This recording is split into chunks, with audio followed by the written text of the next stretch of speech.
Halo, apa kabar semua? Senang sekali saya Rini Ayu Ningtyas dapat menjumpai Anda kembali dalam program kesayangan kita, Dokter Keluarga.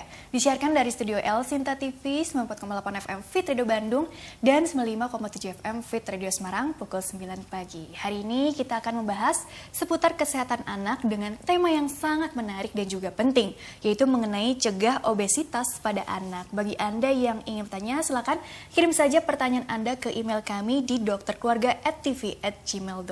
Dan kali ini kita kehadiran untuk pertama kalinya dengan Dr. Kartika Dwi SPA. Beliau adalah dokter spesialis anak dari Rumah Sakit Mas Mitra Bekasi. Dan kita sapa dulu Dr. Kartika ya panggilannya, yang sudah hadir di samping saya tentunya. Assalamualaikum warahmatullahi wabarakatuh, dokter.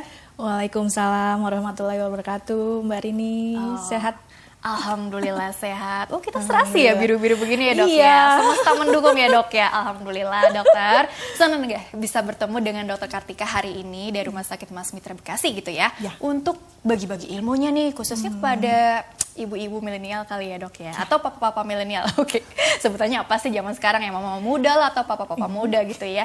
Yaitu mengenai mencegah obesitas gitu ya pada anak. Nah, dok, sebenarnya apa sih bedanya obesitas pada orang dewasa dan anak tentunya ya, dok ya? Karena kan kalau kita dengar obesitas, itu kan katanya kalau sekalinya memang mengalami obesitas itu resiko terhadap penyakit-penyakit tuh berdatangan gitu ya, dok ya. Apalagi ini anak-anak yang bisa dibilang masa depannya tuh masih panjang. Kita mengharapkan putra-putri kita sehat, bisa aktif, produktif, dan punya masa depan yang cerah dong gitu ya. Jadi sebenarnya pengertian obesitas pada anak ini ada bedanya nggak sih? Mungkin juga bagaimana mengukurnya juga gitu ya, dok ya. Kira-kira bagaimana tuh pengertiannya? Ya, sebetulnya obesitas itu adalah proses kronis ya. Proses kronis di mana ada kelebihan lemak yang disimpan dalam tubuh. Ya, dan itu akhirnya dapat menimbulkan kerugian bagi kesehatan. Intinya itu. Ya, kemudian kalau pada anak sendiri, diagnosis obesitas itu ditegakkan dari pemeriksaan antropometri. Apa ya, tuh? Berat badan dibagi tinggi badan kuadrat. Yang kita tahu sebagai BMI. Indeks massa tubuh. Ya, tapi bedanya sama dewasa, kalau anak itu kita plotkan ke grafik sesuai usia dan jenis kelamin. Ya, kalau orang dewasa kan di atas 25, BMI di atas 25 dia obes gitu kan. Kemudian di atas 40 super obes kayak gitu. Tapi kan dia nggak pakai kurva-kurvaan. Nah, kalau pada anak itu kita punya standar khusus dari WHO. Itu biasanya anak kurang dari 5 tahun, dia pakai grafik WHO di mana didapatkan nilai Z-score-nya itu ya, BB per TB-nya ada di posisi mana. Misalkan BB per TB-nya 20 itu di atas persentil 3. Nah, itu berarti dia sudah obes. Kalau overweight itu di atas persentil 2. Ya, kalau gizi kurang di bawah -2, gizi buruk di bawah -3, seperti itu gambarannya. Jadi ada hitung-hitungannya. Ya, kemudian untuk anak yang lebih besar kita nggak pakai kurva WHO, tapi kita menggunakan kurva CDC. Itu untuk anak umur 2 sampai dengan 18 tahun. Dan kita juga sesuaikan juga nih jenis kelaminnya. Jadi kalau yang kurva perempuan sama kurva laki-laki beda. Ya, jadi tetap kita punya patokan khusus dan itu harus kita plotkan. Jadi sudah kita dapatkan berat badannya, tinggi badannya, kita plotkan lagi. Ya, oh ternyata ini sudah di atas persentil 95 baru dikatakan obesitas. Kalau pakai IMT secara CDC ya, untuk anak yang lebih besar di atas 5 tahun tadi. Tapi kalau di bawah 5 tahun kita pakai kurva WHO di mana Z-score didapatkan lebih dari positif 3. Itu bisa kita bilang anaknya sudah obesitas. Di samping ada ini ya, penampakan fisiknya udah kelihatan nih. Dok, anak saya gemuk, ya kan? Terus dagunya juga nggak kelihatan, rangkep, pipinya tembem, perutnya lipet-lipet. Tapi ini udah obes belum ya, dok? Ya harus diukur dulu itu. Diukur, dipastikan dulu. Iya, diplotkan dulu. Ternyata iya Bu, ini sudah obes. Baru. Itu bagus ya, dok ya, orang tuanya aware gitu ya, dok. Karena mungkin dari ciri-cirinya ini udah cukup spesifik gitu ya, dok ya. Tapi ada juga beberapa orang tua yang malah menganggapnya lucu nih, menggemaskan gitu ya, apa cabi-cabi gimana gitu ya. Jadi dipikirnya ini bukan sesuatu yang resiko ke arah obesitas yang butuh penanganan gitu ya, dok ya. Karena kalau dibiarkan, mohon maaf nih, dok, ini kan kalau ditemukan di usia 5 tahun ke bawah gitu ya. Kita bicarakan ada tumbuh kembang gitu ya. Ini akan mempengaruhi apa sih gitu ya. Jadi kita pentingnya mengetahui obesitas pada anak ini resiko ke depannya itu seperti apa. Resiko ya. Ya. Resiko yang dampak bahayanya berarti ya. Betul. Dampak bahaya jika anak kita obesitas ya. semakin muda usia anak ya, itu akan semakin berbahaya sekali ya. Kemudian semakin lama dia menderita obesitas, itu juga resiko untuk menetap dewasanya tuh semakin tinggi. Menetap saat dewasa. Iya. Jadi kalau misalkan kita nggak buru-buru turunkan atau nggak kita normalkan itu dia lagi, resiko menetapnya, jadi nanti sampai besar dia akan obesitas terus gitu. Nah, kalau sudah sampai besar ya sudah, tadinya awalnya cuma resiko aja, dia punya ini profil lipidnya tinggi, ininya tinggi, tekanan darahnya tinggi. Kalau dia menetap terus lama-lama dewasa, jantung koroner, diabetes mellitusnya lebih cepat. Ya, sekarang itu lebih banyak. Kalau dulu namanya anak gemuk itu lucu, ya, menggemaskan. Wah, ini dari anak kaum berada nih. Gitu. Tapi kalau sekarang sudah banyak keluarga yang mulai sadar ya, karena kan komplikasinya itu banyak sekali di kemudian harinya, itu udah kelihatan. Sekarang banyak dewasa tuh meninggal udah usia-usia muda karena memang dia punya faktor risiko, diantaranya salah satunya ya obesitas di masa kecilnya.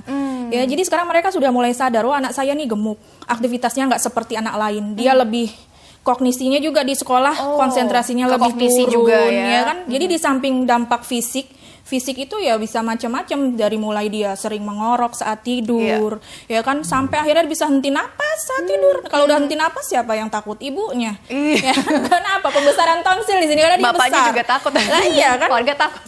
Kemudian dia juga rentan untuk menderita asma, ya kan? Terus dia juga pertumbuhannya terganggu jadinya. Karena dia menekan growth hormone, akhirnya dia lebih pendek dibanding anak lainnya, ya kan? Kemudian juga kelainan-kelainan gastrointestinal lain ya, seperti perlemakan hati.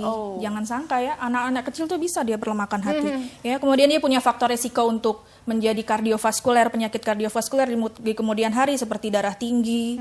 Ya, anak kecil yang obes itu kalau kita tensi dibanding anak normal pasti lebih tinggi. Berarti ini deteksinya ini bisa terlihat gitu atau nampak bisa. Dari 5 tahun ke bawah atau bagaimana dok, supaya tidak ada kata terlambat? Ya, kalau dampaknya, kalau usia kecil itu ya biasanya cuma kelihatan ini aja ya, anaknya nggak aktif. Tapi biasanya itu umur 5 sampai 12 tahun paling tinggi ya. Paling tinggi mengenai obesitas itu anak-anak usia sekolah. Biasanya sudah kelihatan dia dari situ. Ya, terus ada juga kalau udah usia menarche itu biasanya dia lebih cepat. Mensnya itu menstruasinya dini. Oh, malah jadi lebih dini. Iya, karena dia pengaruh ke hormonal juga kan. Yang paling sering dilihat. Iya, makanya dibilang kalau sering makan makanan cepat saji kok. Jadi kan sekarang umur 8 tahun, 9 tahun sudah mens. Iya. Ya, itu juga bisa tuh pengaruh ke situ. Ada juga ya. Di samping pengaruh psikososial ya. Sekarang banyak tuh dibully ya kan. Diejek, kemudian dia menarik diri, iya semuanya. Oke, Dok, jadi sebenarnya gini, tadi kan aku nangkepnya gitu ya. Jadi lebih ke pola makan nih gitu ya, pola makan dan juga tadi aktivitasnya jadi lebih pasif karena memang bebannya ini juga kan, malas gerak ya. Lifestyle. Iya, malas gerak. Belum, tapi ada habit-habit lain juga dong. Artinya gini dok, kalau dilihat dari penyebab atau faktor resikonya, lah karena mungkin pola aktivitas sehari-hari yang udah terlanjur jadi kebiasaan gitu ya, udah terbentuk mungkin tahunan gitu ya, kita nggak tahu juga nih, nanti bisa dibahas satu persatu. Atau memang ada faktor genetik juga nggak sih dok? Artinya ada yang memang mungkin makannya nggak terlalu banyak nih, aktivitasnya juga bisa dibilang nggak terlalu sedikit juga, tapi sulit turun gitu berat badannya, atau memang bawaannya dia karena memang orang tuanya juga gitu ya. Jadi kita harus bisa dibilang perlu bijak gitu kan dalam menilai. Jadi faktor-faktor resikonya penyebab faktor resikonya barangkali yang bisa dijelaskan di sini apa saja kemungkinan? Ya, penyebabnya itu secara garis besar ada 3 ya. Di antaranya pertama faktor genetik.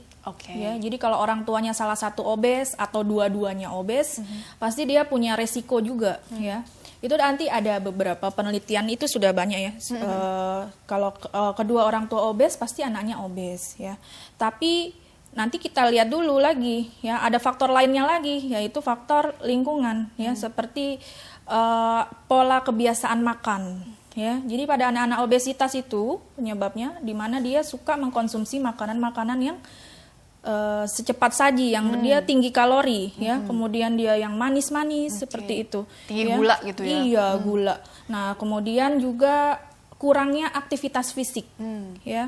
Anak-anak zaman sekarang itu ya sudah banyak dia main gadget, nggak mau main di luar rumah ya, nggak mau main di luar rumah, cuman main handphone aja ya, main handphone, nonton televisi lebih dari 2 jam, itu juga bahaya. Penelitiannya ada ya. Kemudian dia jadinya kurang tidur ya, kurang tidur itu juga resiko obesitas. Jadi kurang dari 8 jam per hari, ada penelitiannya juga, itu dia menimbulkan resiko obesitas di kemudian hari. Ya, di samping asupan energi yang berlebih, terus genetik, terus kebiasaan makanan cepat saji itu tadi. Nah, itu semuanya faktor-faktor resiko yang menyebabkan anak rentan untuk menderita obesitas.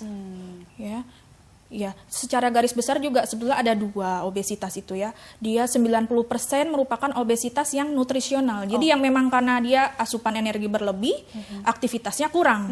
Ya kan, jadi ada ketidakseimbangan energi. Makannya banyak, nah tapi dia pengeluarannya sedikit. Nah, terus itu namanya obesitas yang nutrisional, ya. Nah, kemudian ada lagi 10%-nya itu obesitas yang karena non nutrisional. Jadi seperti sindrom-sindrom. Jadi kayak Prader-Willi, kemudian Down syndrome, kelainan hormon, kelainan genetik itu ada juga. Nah, yang seperti itu kita udah nggak bisa modifikasi. Ya, tapi kan jumlahnya sedikit, hanya 10%. Ya, yang 90% itu yang karena nutrisional. Jadi itu masih bisa kita modifikasi dengan cara apa? Tambah aktivitas fisiknya, kurangi kalori konsumsi makanan di hariannya seperti ada itu. Ada program khusus. Kalau dari kita Mas Mitra Bekasi. Ya, itu biasanya kalau anak intinya sih ya, kita nggak boleh kurangin makannya ya. Dia tetap makan 3 kali sehari, 2 kali snack, cuma diganti buah, jangan snack cemilan yang kalorinya tinggi. Karena anak itu masih dalam masa pertumbuhan linier.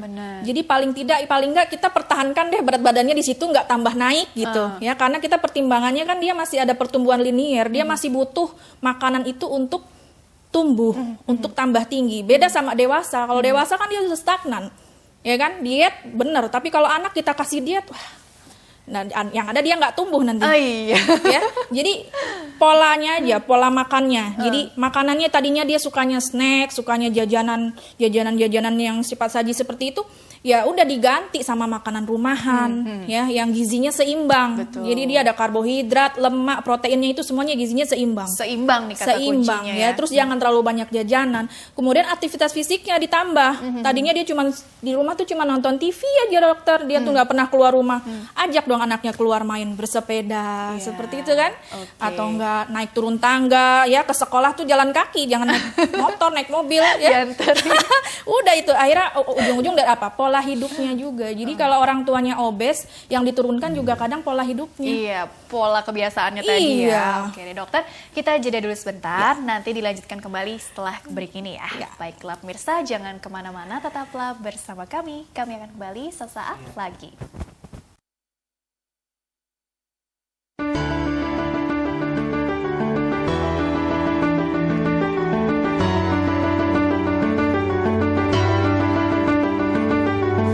Rumah Sakit Mas Mitra pada awalnya dikenal sebagai Rumah Sakit Ibu dan Anak Mas Mitra. Rumah Sakit Ibu dan Anak Mas Mitra mulai beroperasi pada tanggal 4 Oktober 2007.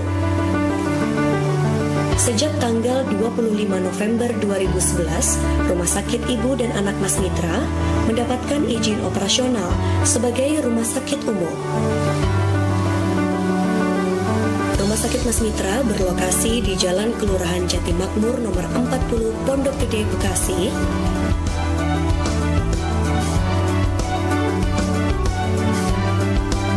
Rumah Sakit Mas Mitra terdiri dari 4 lantai. Lantai 1 adalah lantai pendaftaran dan poliklinik rawat jalan.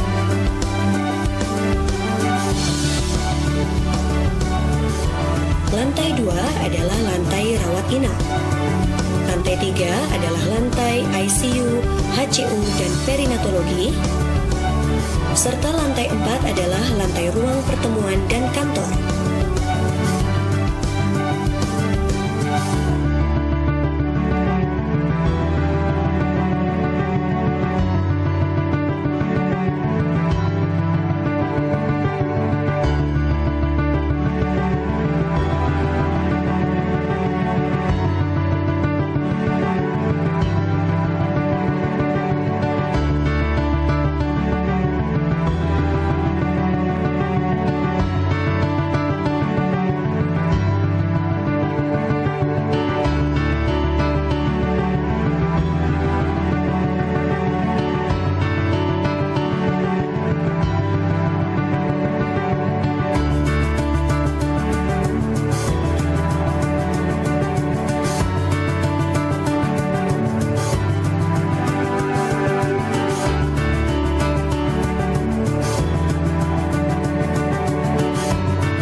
pemirsa, terima kasih Anda masih bersama kami Dokter Keluarga, masih membahas seputar cegah obesitas pada anak bersama dengan Dr. Kartika Dwi SPA. Beliau adalah dokter spesialis anak di Rumah Sakit Mas Mitra Bekasi. Dan Dr. Kartika, dilanjutkan kembali ya.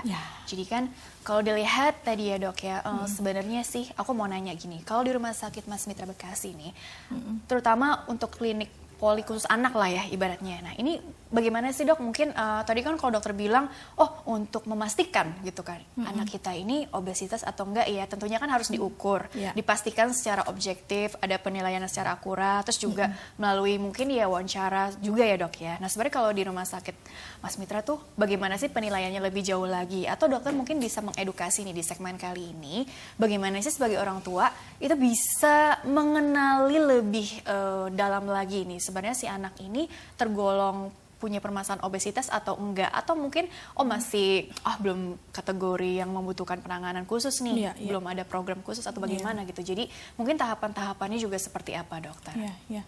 Ya memang sebetulnya dari penampakan fisik aja pastinya gemuk ya.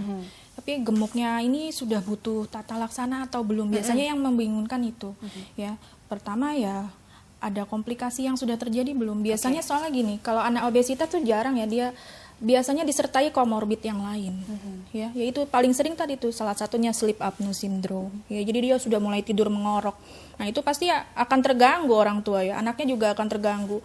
Kemudian juga kok anaknya jadi malas gerak, ya, makannya terlalu banyak, dia jadi pilih-pilih gitu. Kalau saya kasih makanan sehat dia nggak mau gitu dok.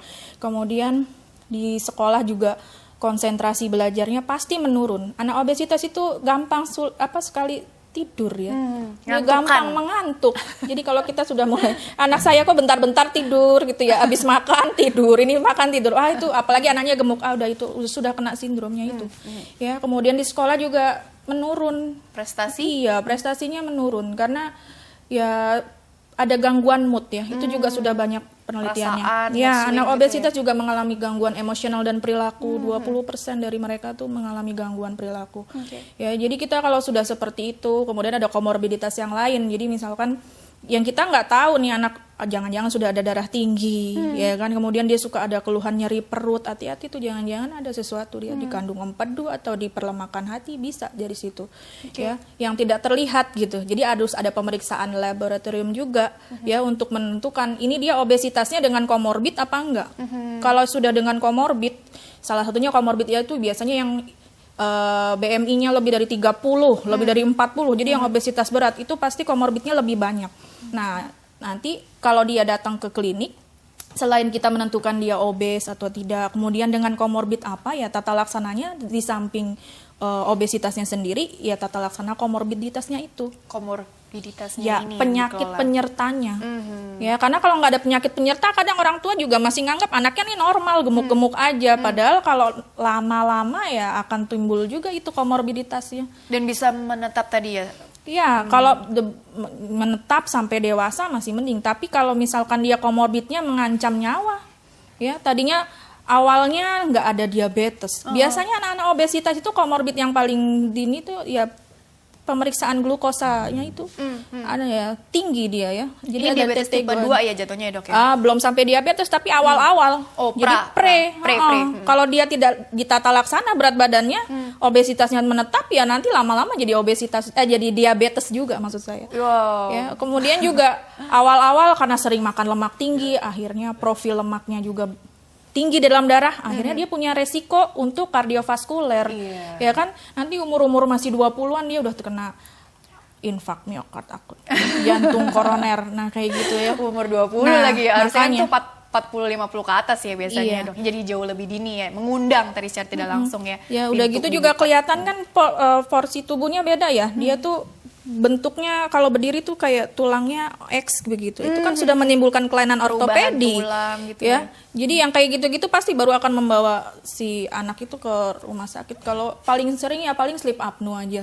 Ya. Karena henti nafas ngorok, kalau ngorok gitu kan anak saya ini ngorok dok, tidurnya gimana ya? Kadang sampai gelagapan, kalau malam tuh sampai terbangun begitu. Baru dia bawa padahal wah ini sudah gangguan tidur. Nah, gitu yang seperti itu harus kita tata laksana cepat. Ya, kalau semasa dia masih overweight itu mungkin agak lebih mudah ya dibanding dia sudah sampai obes kan. Tetap saya sendiri juga nggak hafal sebetulnya ya untuk IMT sekian tuh udah di atas persentil 95 nggak. Tetap kita pakai acuan si kurva itu. Jadi tetap kita harus datang ya, kemudian kita kaji dulu. Oh, ini masih segini, masih di bawah persentil 85, masih gizi baik, Bu, tapi dia resiko overweight.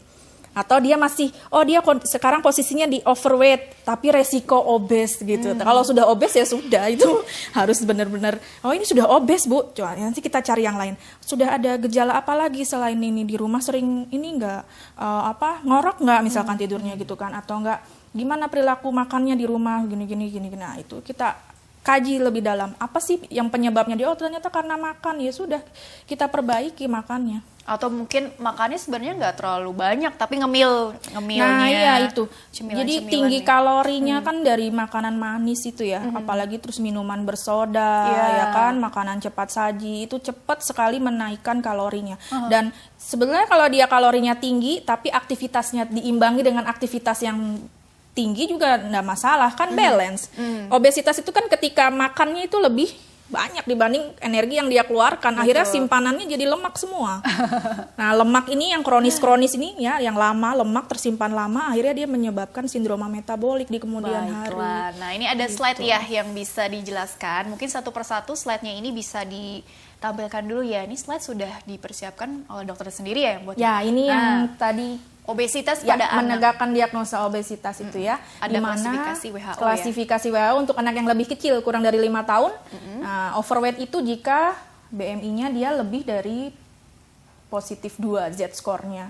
Ya, jadi itu nanti ada garis itu ada positif 3, 2, 1, 0. Obesitas ya. tuh kalau Z-score-nya plus 3 tadi. Lebih dari positif 3. Jadi yang ada tanda panah biru ke atas itu. Betul. Jadi kita plotkan indeks massa tubuh atau BMI-nya dia. Kemudian untuk anak yang lebih besar, nah dia itu pakai namanya grafik CDC.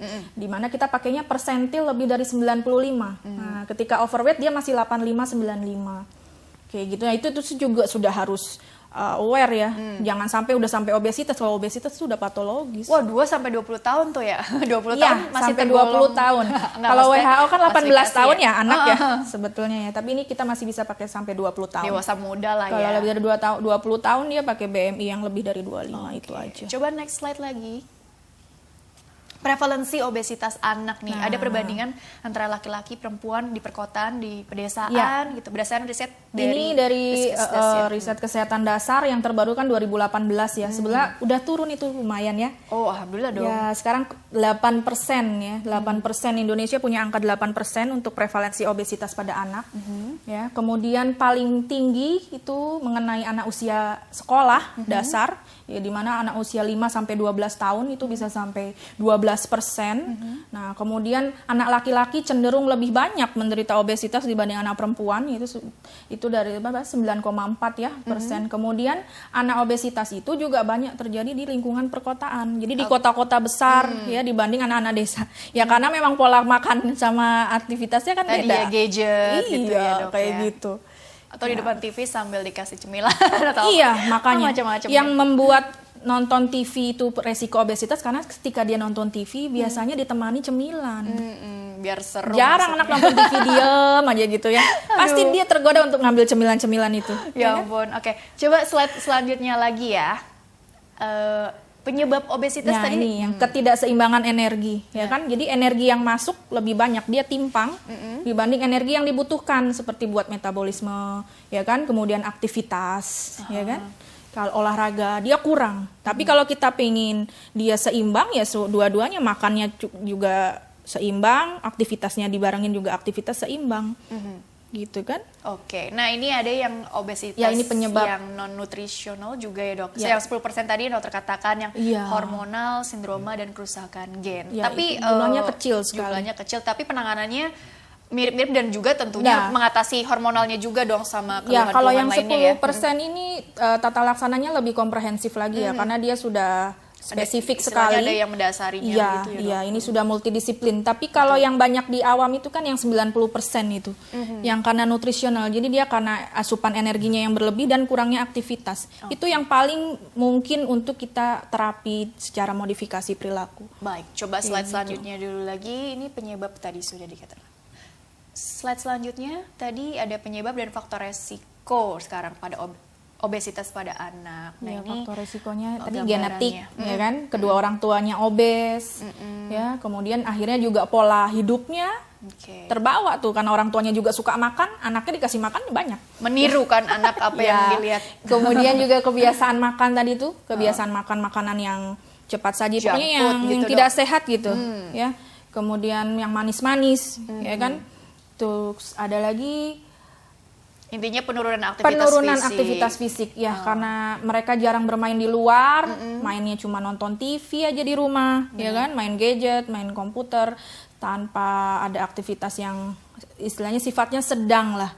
Ya, aktivitas sedang tuh paling nggak dia menggunakan kekuatan otot seperti berenang, berlari, bersepeda, seperti itu. Kalau jadi yang motorik gitu ya, Dok, iya, kalau yang di rumah kan hanya sedentary life aja, santai-santai itu kan dia nggak pakai. Yang gerak ini, Dok, otot jari jemari.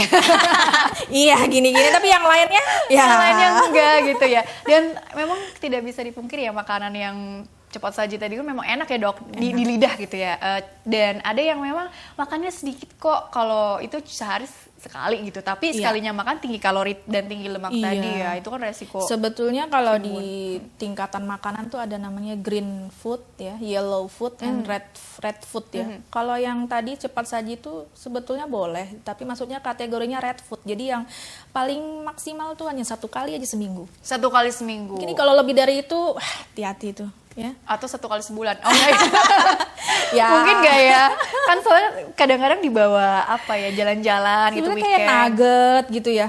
Kan kita bisa buat di rumah ya.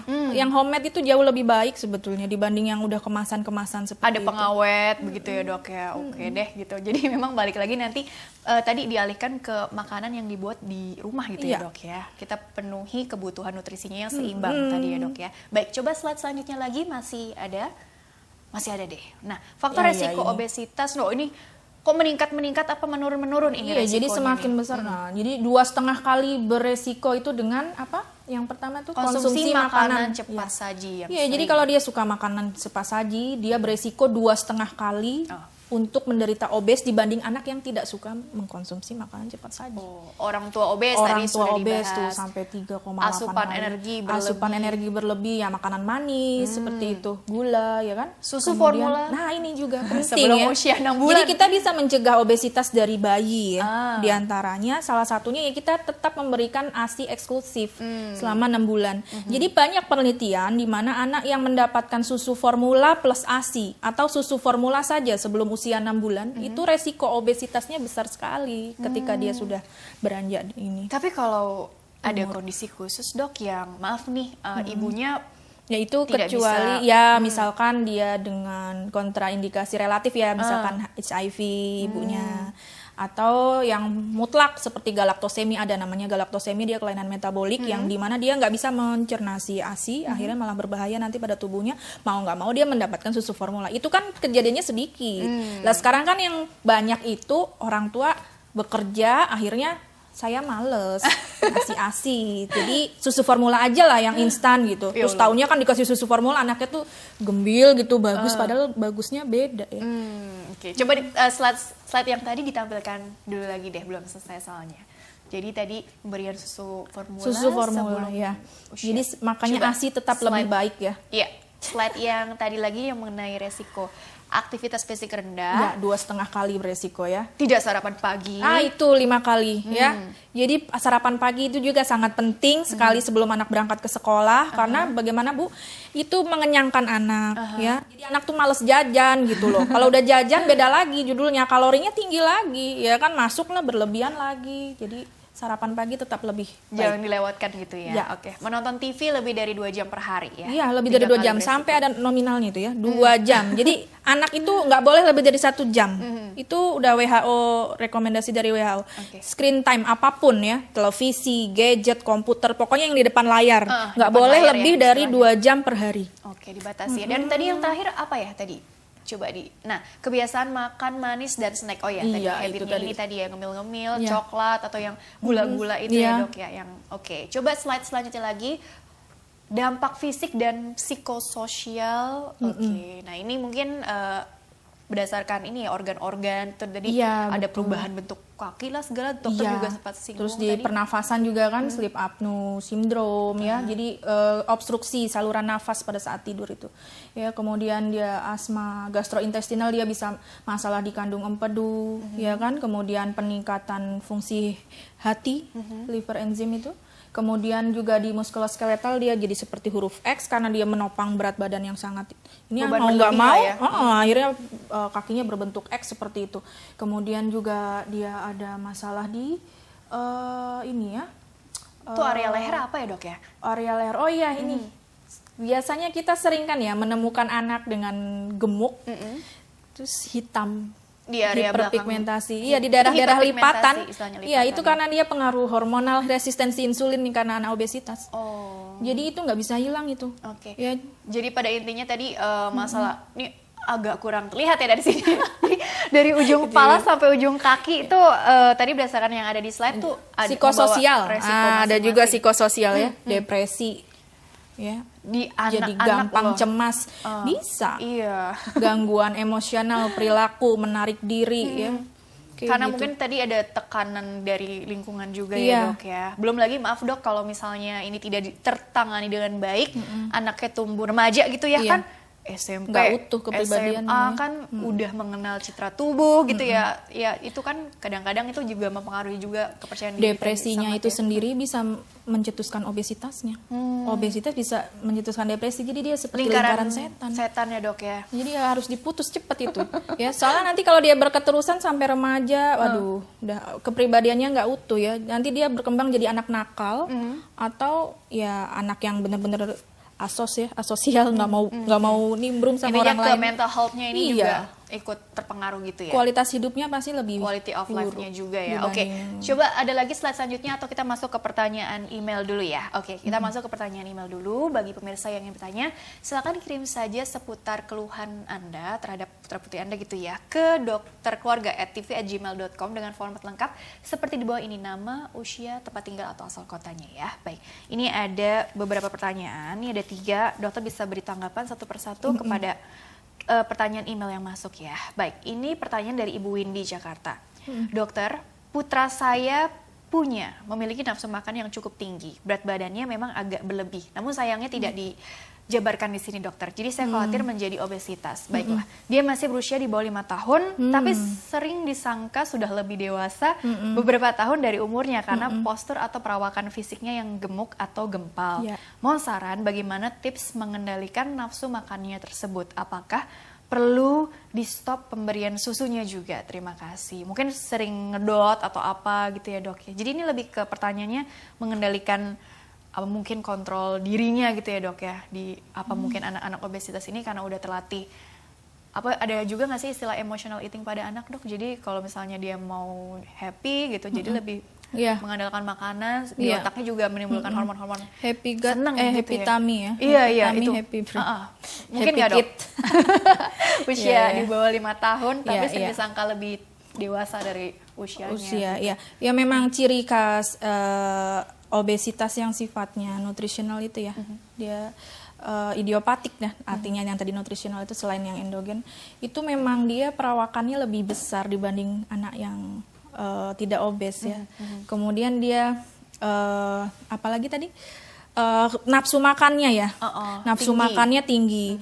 Ya sebetulnya nafsu makan tinggi itu bagus Bu, asal yang dia makan itu makanan sehat ya. Benar. Ya sepanjang berat badannya itu mengikuti kurva pertumbuhan sesuai anak sesuai umurnya, kita nggak usah risau, nggak masalah. Yang masalah itu ketika dia punya nafsu makan tinggi, tapi yang dia makan bukan makanan sehat, malah yang berbahaya.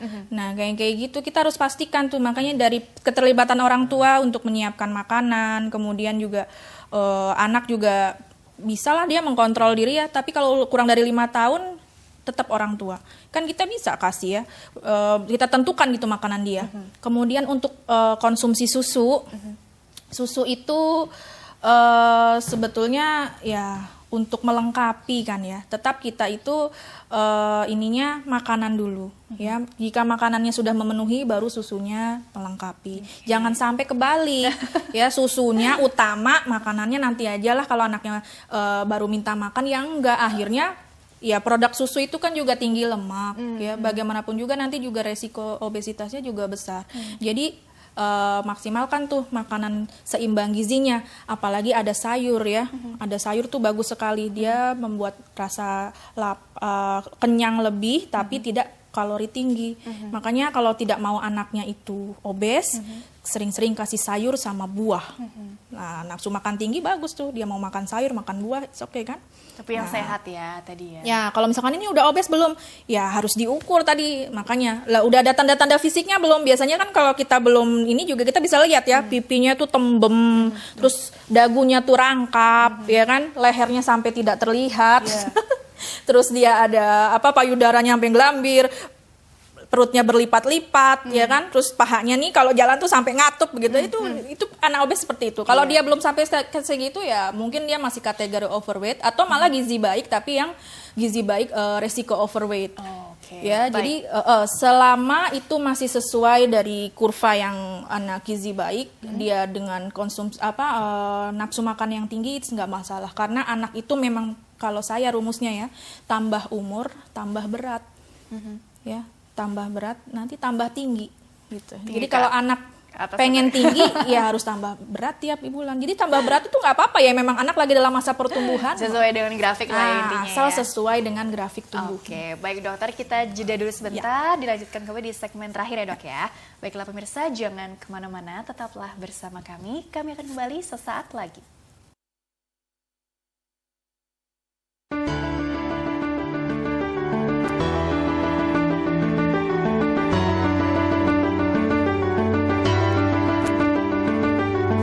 Rumah Sakit Mas Mitra pada awalnya dikenal sebagai Rumah Sakit Ibu dan Anak Mas Mitra. Rumah Sakit Ibu dan Anak Mas Mitra mulai beroperasi pada tanggal 4 Oktober 2007. Sejak tanggal 25 November 2011, Rumah Sakit Ibu dan Anak Mas Mitra mendapatkan izin operasional sebagai rumah sakit umum. Rumah Sakit Mas Mitra berlokasi di Jalan Kelurahan Jatimakmur nomor 40 Pondok Gede, Bekasi.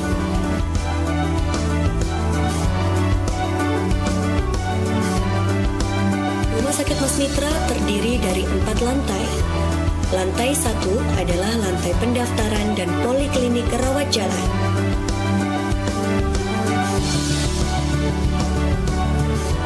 Lantai 2 adalah lantai rawat inap. Lantai 3 adalah lantai ICU, HCU, dan perinatologi. Serta lantai 4 adalah lantai ruang pertemuan dan kantor.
Ya pemirsa, terima kasih Anda masih bersama kami di Dokter Keluarga, masih membahas seputar cegah obesitas pada anak bersama dengan Dr. Kartika Dwi SPA. Beliau adalah dokter spesialis anak di Rumah Sakit Mas Mitra Bekasi. Dan Dr. Kartika dilanjutkan kembali ya.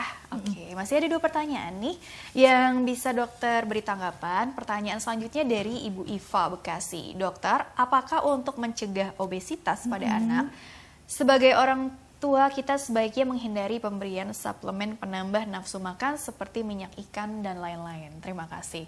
Oke, mencegah obesitas pada anak. Sebagai orang tua kita sebaiknya menghindari pemberian suplemen penambah nafsu makan seperti minyak ikan dan lain-lain. Ada kaitannya tidak sih, dokter? Ya, sebenarnya suplemen penambah nafsu makan itu belum ada yang terbukti ya. Kalaupun dia punya efek lain ya, seperti ada vitamin, mineral yang memang dibutuhkan untuk tubuh, it's okay, nggak apa-apa gitu ya. Tapi kalau yang sampai menimbulkan nafsu makan itu belum ada yang terbukti satupun sebetulnya.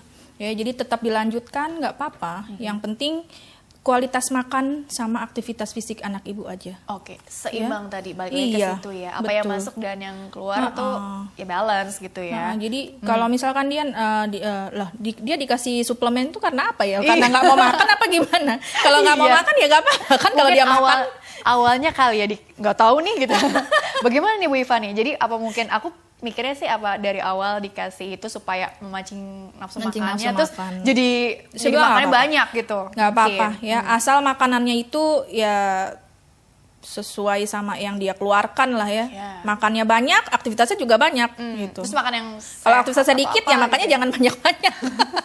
Ya enggak, yang penting dia dipantau aja tumbuh kembangnya. Anak itu gitu ya. Jadi dia mau makan apapun ya, nggak mau makan apapun, itu kan penilaian kita relatif ya. Ini anak udah cukup belum ya? Ini dipantau aja tumbuhnya. Ya makanya itu gunanya kita periksa ke dokter, apa kita ke posyandu. Untuk apa? Untuk memantau tumbuh kembang anak kita. Sudah sesuai belum gitu. Kalau sudah sesuai ya sudah lanjutkan gitu. Berikan anak pujian, dilanjutkan. Cara asuh kita sudah benar gitu. Tapi kalau misalkan dia kurang atau dia berlebih, nah di situ yang kita harus cari tahu tuh apa nih udah. Mungkin ditingkatkan aktivitas fisiknya juga, jangan lupa ya. Apa kayak minat hobi gitu kan, olahraga, ekskul. Jadi nggak apa-apa suplemen itu nggak apa-apa, nggak masalah. Baik. Asal itu semua terdaftar di BPOM ya. Baik, pertanyaan selanjutnya dari Ibu Yuliawati Jakarta. Dokter, apakah mengganti susu formula dengan susu UHT low fat bagus untuk konsumsi sehari-hari katanya anak usia 2 tahun? Terima kasih. Tadi ada yang bertanya susunya perlu di stop enggak kalau yang ini diganti nih dari susu formula ke susu UHT low fat. Untuk sehari-hari dok, usia 2 tahun. Untuk sehari-hari, ya sebetulnya kalau susu UHT itu memang baru aman dikonsumsi di atas usia 2 tahun ya. Karena kematangan saluran pencernaannya kan untuk metabolisme si susu itu udah baik. Pertama nggak apa-apa di atas 2 tahun, tapi camkan ya, jangan sebagai yang utama. Tetap utamanya makan, ya jangan sampai ibu kasih dia susu, anaknya jadi nggak mau makan, ya kan? Nah, makanya kita biasanya punya patokan tuh. Biasanya kalau lebih dari 500 mili itu sekitar 3 kotak kan. Nah, itu biasanya akan membuat anak tuh jadi kenyang. Kalau sudah kenyang, penuh lambungnya, ibu coba kasih makan dia nggak mau. Ya kan? Padahal itu dia jadi lemak. Ya walaupun dia low fat tapi tetap aja akhirnya dia tidak mendapatkan gizi yang seimbang dari makanan kan. Jadi nggak apa-apa ya di atas 2 tahun minum susu. UHT ya, maaf. UHT, tapi tidak lebih dari 3 kotak dan diberikannya setelah dia makan. Jadi utamakan makan dulu baru dapat nih susunya. Jangan susu dulu, ibu kasih makan, nggak mau dia. Oke deh. Nah, dokter Kartika, kalau nih misalnya ada ibu-ibu milenial di luar sana nih yang aku pengen ke Rumah Sakit Mas Mitra nih, mau konsul sama dokter Kartika langsung gitu. Mungkin jam prakteknya hari apa, jam berapa gitu ya. Intinya edukasinya juga seperti apa dok? Karena kan intinya gini, tadi kan pengaturan pola makan yang tepat seperti apa juga sih pagi, siang, sorenya. Tadi kan jangan lewatkan sarapan. Tapi dalam satu piring tuh bagaimana supaya menunya ini jadi seimbang sesuai dengan kebutuhan kalorinya anak ya disesuaikan juga sih, nanti anaknya jangan lupa dibawa juga kan gitu ya. Jadi pada intinya bagaimana juga sih pengaturannya dan juga nanti edukasinya juga. Biasanya bagaimana tuh dok? Mungkin jam prakteknya juga ya. Jam berapa nih? Ya, ya bagi ibu-ibu semua ya. Bapak-bapaknya juga boleh. Bapak-bapak bawa anaknya. Nenek, tapi kakek. bawa anak ya, jangan nggak bawa, nanti beda dokternya. Ya, saya praktek di Rumah Sakit Mas Mitra itu hari Senin, Selasa siang jam 1 sampai jam 4 sore. Kemudian hari Kamis pagi jam 9 sampai dengan jam 1 siang. Dan weekend hari Sabtu sore jam 3 sore sampai dengan jam 8 malam. Ya. Mungkin untuk info lebih jelasnya lagi bisa akses di website atau mungkin Instagramnya atau sosial media yang lain ya. Nah itu ada infonya gitu ya dok ya. Jadi pada intinya seperti itu ya dok ya. Dok, tapi tadi yang untuk rulesnya tadi untuk ya. food rules, food rules ya istilahnya ya dok ya. Ya sebetulnya ya penerapan pola makan yang baik ya. Itu ada namanya metode food rules. Food rules itu di samping untuk anak yang sulit makan juga kita terapkan pada anak-anak dengan obesitas ya. Nah, itu di mana dia makan sehari 3 kali. Ya tetap pagi, siang, malam, nggak usah takut bu, anak jangan nggak dikasih makan ya, jangan tetap dikasih makan terus jadi 3 kali ya, pagi, siang, malam, kemudian 2 kali snack. Tapi snacknya itu bukan cemilan, ya snack bukan susu juga, tapi lebih ke buah dan sayur, ya karena serat itu sangat baik untuk anak-anak gemuk, ya. Kemudian juga buah ya, buah di sini juga baik ya untuk anak-anak dengan obesitas. Nah, yang pasti dengan indeks glikemik yang rendah ya. Yang paling tinggi itu semangka seperti itu. Jadi ada buah-buah khusus gitu ya, buah-buah khusus untuk anak-anak obesitas. Itu nanti ada di klinik kita inikan saja ya. Kemudian besaran kalorinya itu nanti kita yang hitung. Makanya itu perlunya kita datang ke dokter ya. Kalau anak udah sampai obes, dok kira-kira itu kalori yang cocok buat anak saya seberapa? Misalkan nasinya berapa, terus sayurnya berapa, dagingnya berapa, itu nanti kita akan hitungkan ya. Kan kita juga punya ahli gizi di sana. Betul. Ya. Jadi kebutuhan kalori anak obes itu biasanya kita kurangi dibanding anak lain ya. Jadi misalkan dia itu kan RDA ya, Recommended Dietary Allowance, jadi dia ada ketetapannya. Jadi misalkan anak umur 3 tahun itu kebutuhannya 100 kilokalori per berat badan. Jadi misalkan berat badannya itu 12, berarti dia kebutuhannya 1.200. Kalau dia menderita obes, kita kurangi biasanya 200 sampai 500 kilokalori per hari. Ya, jadi dia mungkin cuma butuh 1.000, tapi itu pelan-pelan dengan target pengurangan berat badan setengah kilo per minggu. Ada ya, target seperti itu. Jadi kita punya target juga. Tapi kalau bisa, ya kita cukup mempertahankan berat badannya aja sih. Aktivitas fisiknya ditambah itu lebih bagus karena dia itu tadi, ya dia masih dalam proses tumbuh kembang. Yang penting juga dia ditanamkan juga bahwa ini tuh kegiatan menurunkan berat badannya tuh untuk demi kesehatan dia dan juga apa ya supaya nggak merasa tertekan atau malah menimbulkan hal-hal yang bersifat aduh jadi nggak nyaman buat dia, jadi pengaruh juga ke psikisnya atau komposisi apa gitu makanannya ya saya lupa ya. Komposisi makanannya juga itu yang namanya gizi seimbang kan berarti karbohidratnya 50%, 60 ya. Kemudian lemaknya 30, proteinnya 20%, seperti itu. Itu nanti ada penghitungannya sendiri.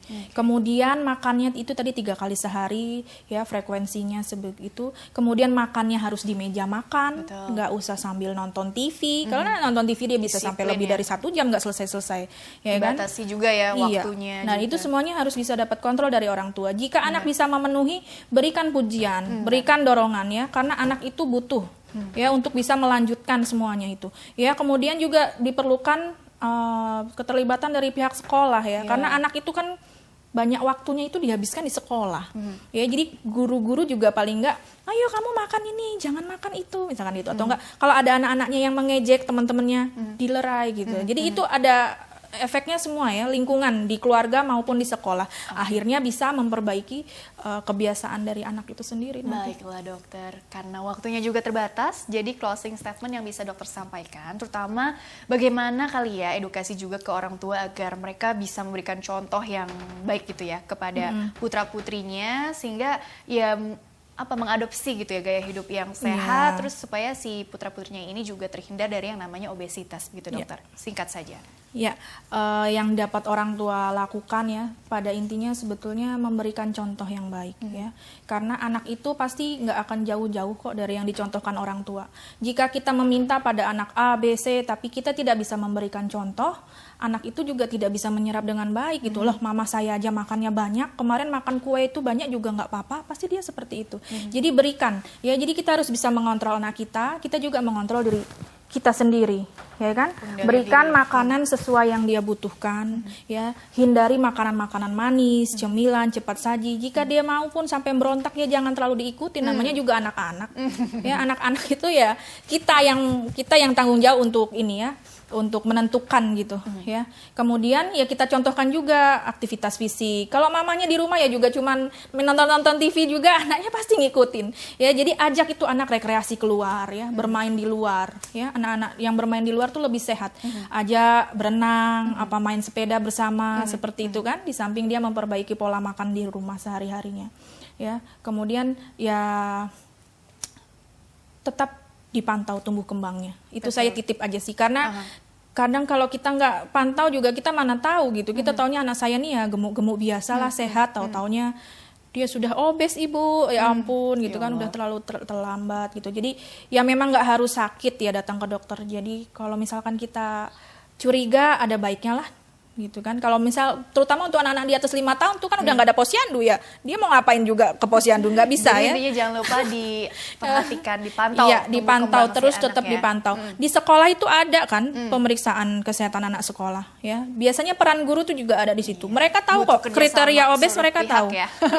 Oh, ini anaknya udah gemuk ini Bu. Nah, dicari ada komorbidnya nggak, ada penyertanya nggak. Kalau ada penyertanya dan dia sampai ada komplikasi, dia yang harus benar-benar mendapatkan terapi cepat. Baiklah ya, dokter. Terima kasih telah berbagi ilmunya di sini, dokter. Insya Allah membawa banyak manfaat untuk orang banyak. Sukses dan berkah selalu untuk dokter dan Rumah Sakit Mas Mitra Bekasinya ya.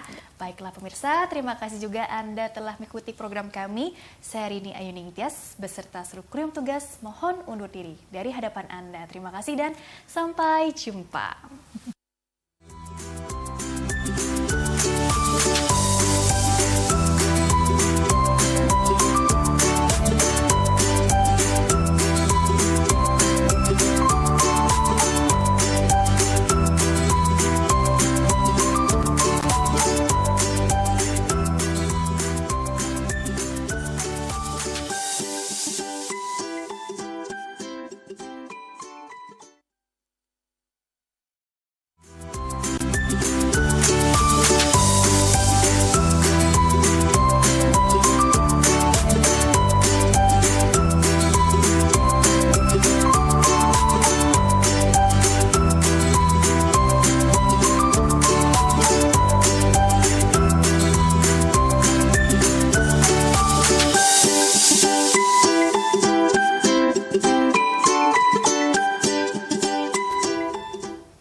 Halo, apa kabar semua? Senang sekali saya Rini Ayuning Tias dapat menjumpai Anda kembali dalam program kesayangan kita, Dokter Keluarga.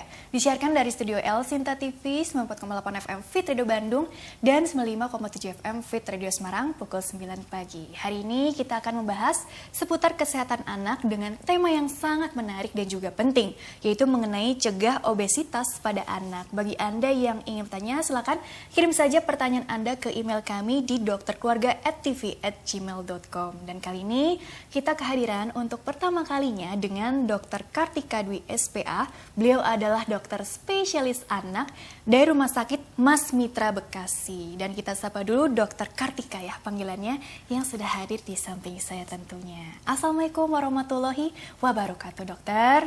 Waalaikumsalam warahmatullahi wabarakatuh, Mbak Rini. Sehat? Alhamdulillah sehat. Oh, kita serasi ya biru-biru begini ya, Dok ya. Semesta mendukung ya, Dok ya. Alhamdulillah, dokter. Senang nggak bisa bertemu dengan Dokter Kartika hari ini dari Rumah Sakit Mas Mitra Bekasi gitu ya. Untuk bagi-bagi ilmunya nih, khususnya kepada ibu-ibu milenial kali ya, Dok ya. Atau papa-papa milenial. Oke.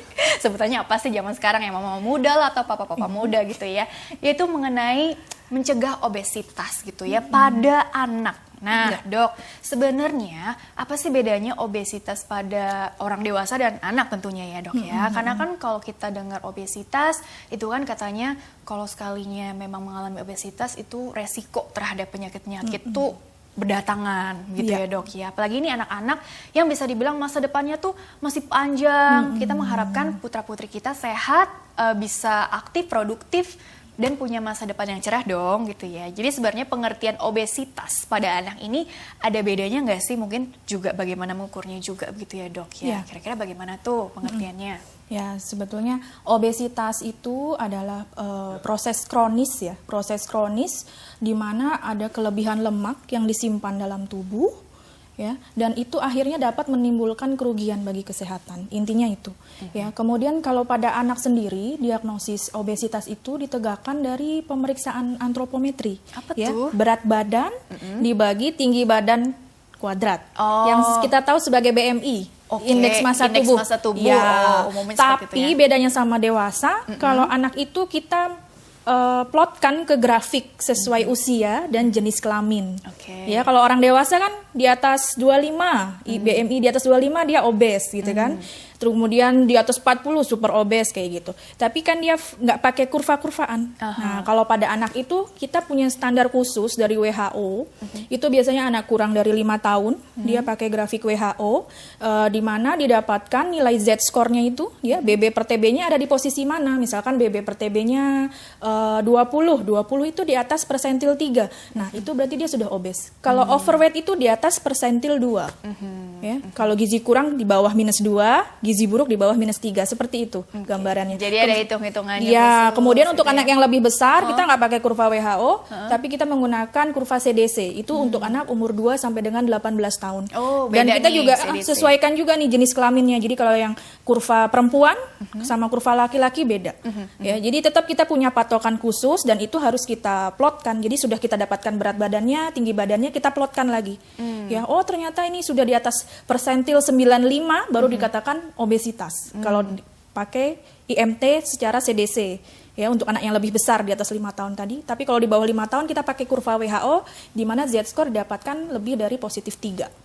Itu bisa kita bilang anaknya sudah obesitas. Di samping ada ini ya, penampakan fisiknya udah kelihatan nih. Dok, anak saya gemuk ya kan. Terus dagunya juga nggak kelihatan, rangkep, pipinya tembem, perutnya lipet-lipet. Tapi ini udah obes belum ya dok? Ya harus diukur dulu itu. Diukur, dipastikan dulu. Iya, diplotkan dulu. Ternyata iya bu, ini sudah obes. Baru. Itu bagus ya dok ya, orang tuanya aware gitu ya dok. Karena mungkin dari ciri-cirinya ini udah cukup spesifik gitu ya dok ya. Tapi ada juga beberapa orang tua yang malah menganggapnya lucu nih, menggemaskan gitu ya, apa cabi-cabi gimana gitu ya. Jadi dipikirnya ini bukan sesuatu yang resiko ke arah obesitas yang butuh penanganan gitu ya dok ya. Karena kalau dibiarkan, mohon maaf nih dok, ini kan kalau ditemukan di usia 5 tahun ke bawah gitu ya, kita bicarakan ada tumbuh kembang gitu ya, ini akan mempengaruhi apa sih gitu ya. Jadi kita pentingnya mengetahui obesitas pada anak ini resiko ke depannya itu seperti apa. Resiko ya, resiko yang dampak bahayanya berarti ya. Betul. Dampak bahaya jika anak kita obesitas ya. Semakin muda usia anak ya, itu akan semakin berbahaya sekali ya. Kemudian semakin lama dia menderita obesitas, itu juga resiko untuk menetap dewasanya tuh semakin tinggi. Menetap saat dewasa. Iya. Jadi kalau misalkan kita nggak buru-buru turunkan atau nggak kita normalkan itu dia lagi, resiko menetapnya. Jadi nanti sampai besar dia akan obesitas terus gitu. Nah, kalau sudah sampai besar ya sudah, tadinya awalnya cuma resiko aja, dia punya ini profil lipidnya tinggi, ininya tinggi, tekanan darahnya tinggi. Kalau dia menetap terus lama-lama dewasa jantung koroner, diabetes mellitusnya lebih cepat. Ya, sekarang itu lebih banyak. Kalau dulu namanya anak gemuk itu lucu. Ya, menggemaskan. Wah, ini dari anak kaum berada nih gitu. Tapi kalau sekarang sudah banyak keluarga yang mulai sadar ya, karena kan komplikasinya itu banyak sekali di kemudian harinya, itu udah kelihatan. Sekarang banyak dewasa tuh meninggal udah usia-usia muda karena memang dia punya faktor risiko, diantaranya salah satunya ya obesitas di masa kecilnya.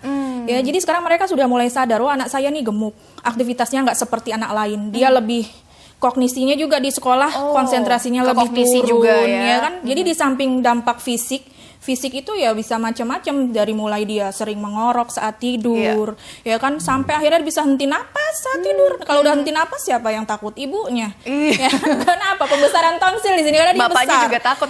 Iya kan? Keluarga takut.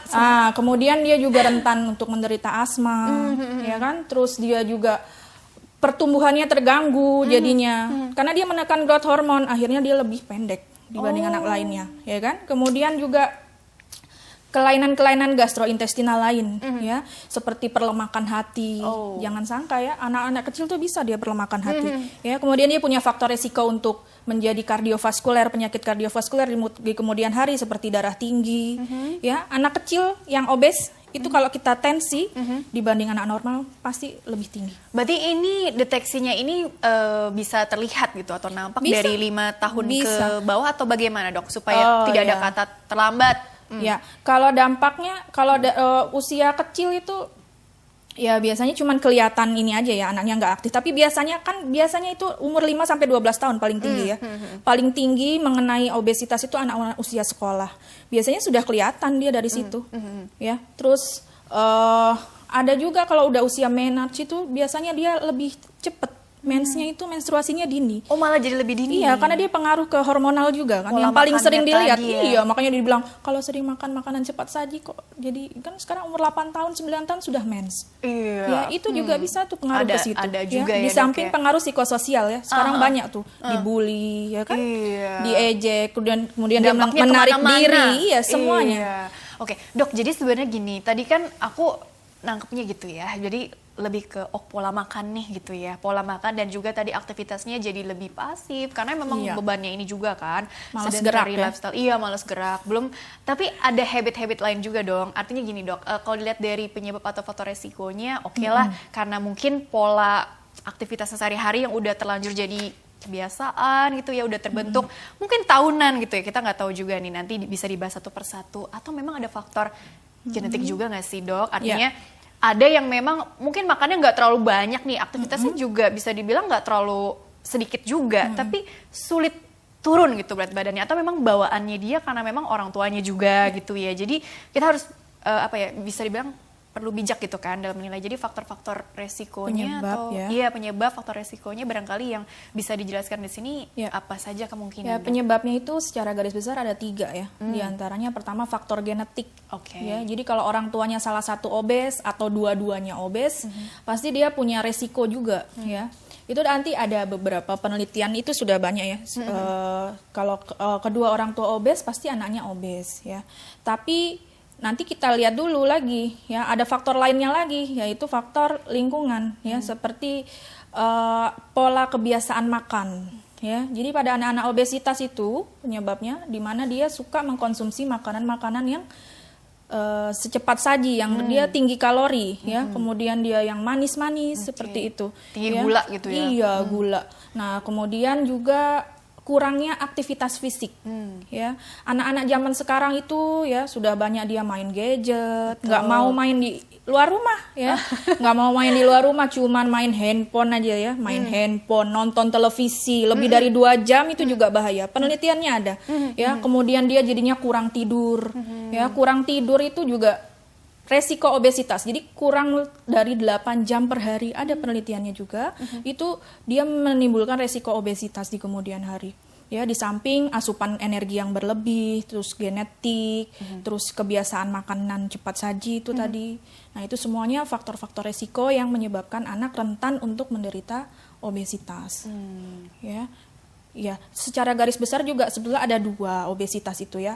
Dia 90% merupakan obesitas yang nutrisional. Jadi yang memang karena dia asupan energi berlebih, aktivitasnya kurang. Ya kan, jadi ada ketidakseimbangan energi. Makannya banyak, nah tapi dia pengeluarannya sedikit. Nah, terus itu namanya obesitas yang nutrisional, ya. Nah, kemudian ada lagi 10%-nya itu obesitas yang karena non nutrisional. Jadi seperti sindrom-sindrom. Jadi kayak Prader-Willi, kemudian Down syndrome, kelainan hormon, kelainan genetik, itu ada juga. Nah, yang seperti itu kita udah nggak bisa modifikasi.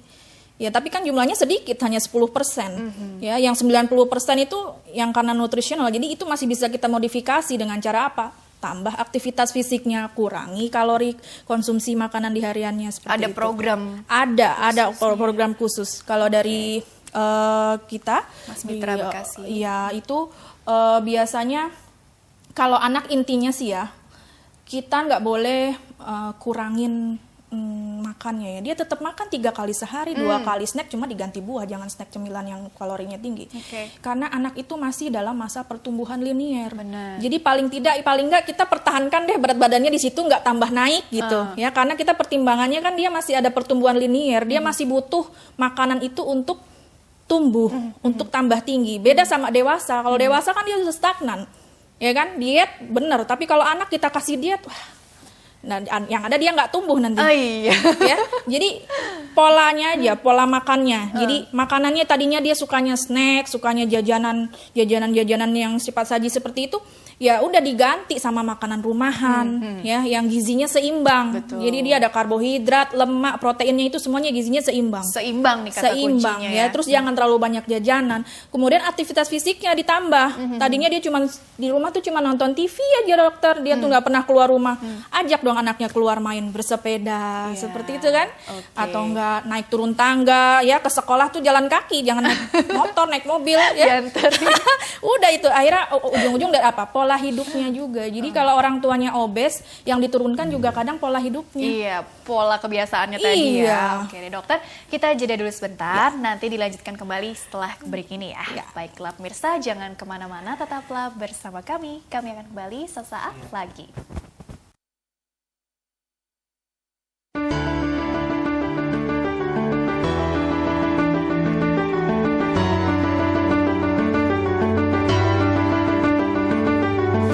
Rumah Sakit Mas Mitra pada awalnya dikenal sebagai Rumah Sakit Ibu dan Anak Mas Mitra. Rumah Sakit Ibu dan Anak Mas Mitra mulai beroperasi pada tanggal 4 Oktober 2007. Sejak tanggal 25 November 2011, Rumah Sakit Ibu dan Anak Mas Mitra mendapatkan izin operasional sebagai rumah sakit umum. Rumah Sakit Mas Mitra berlokasi di Jalan Kelurahan Jatimakmur nomor 40 Pondok Gede, Bekasi.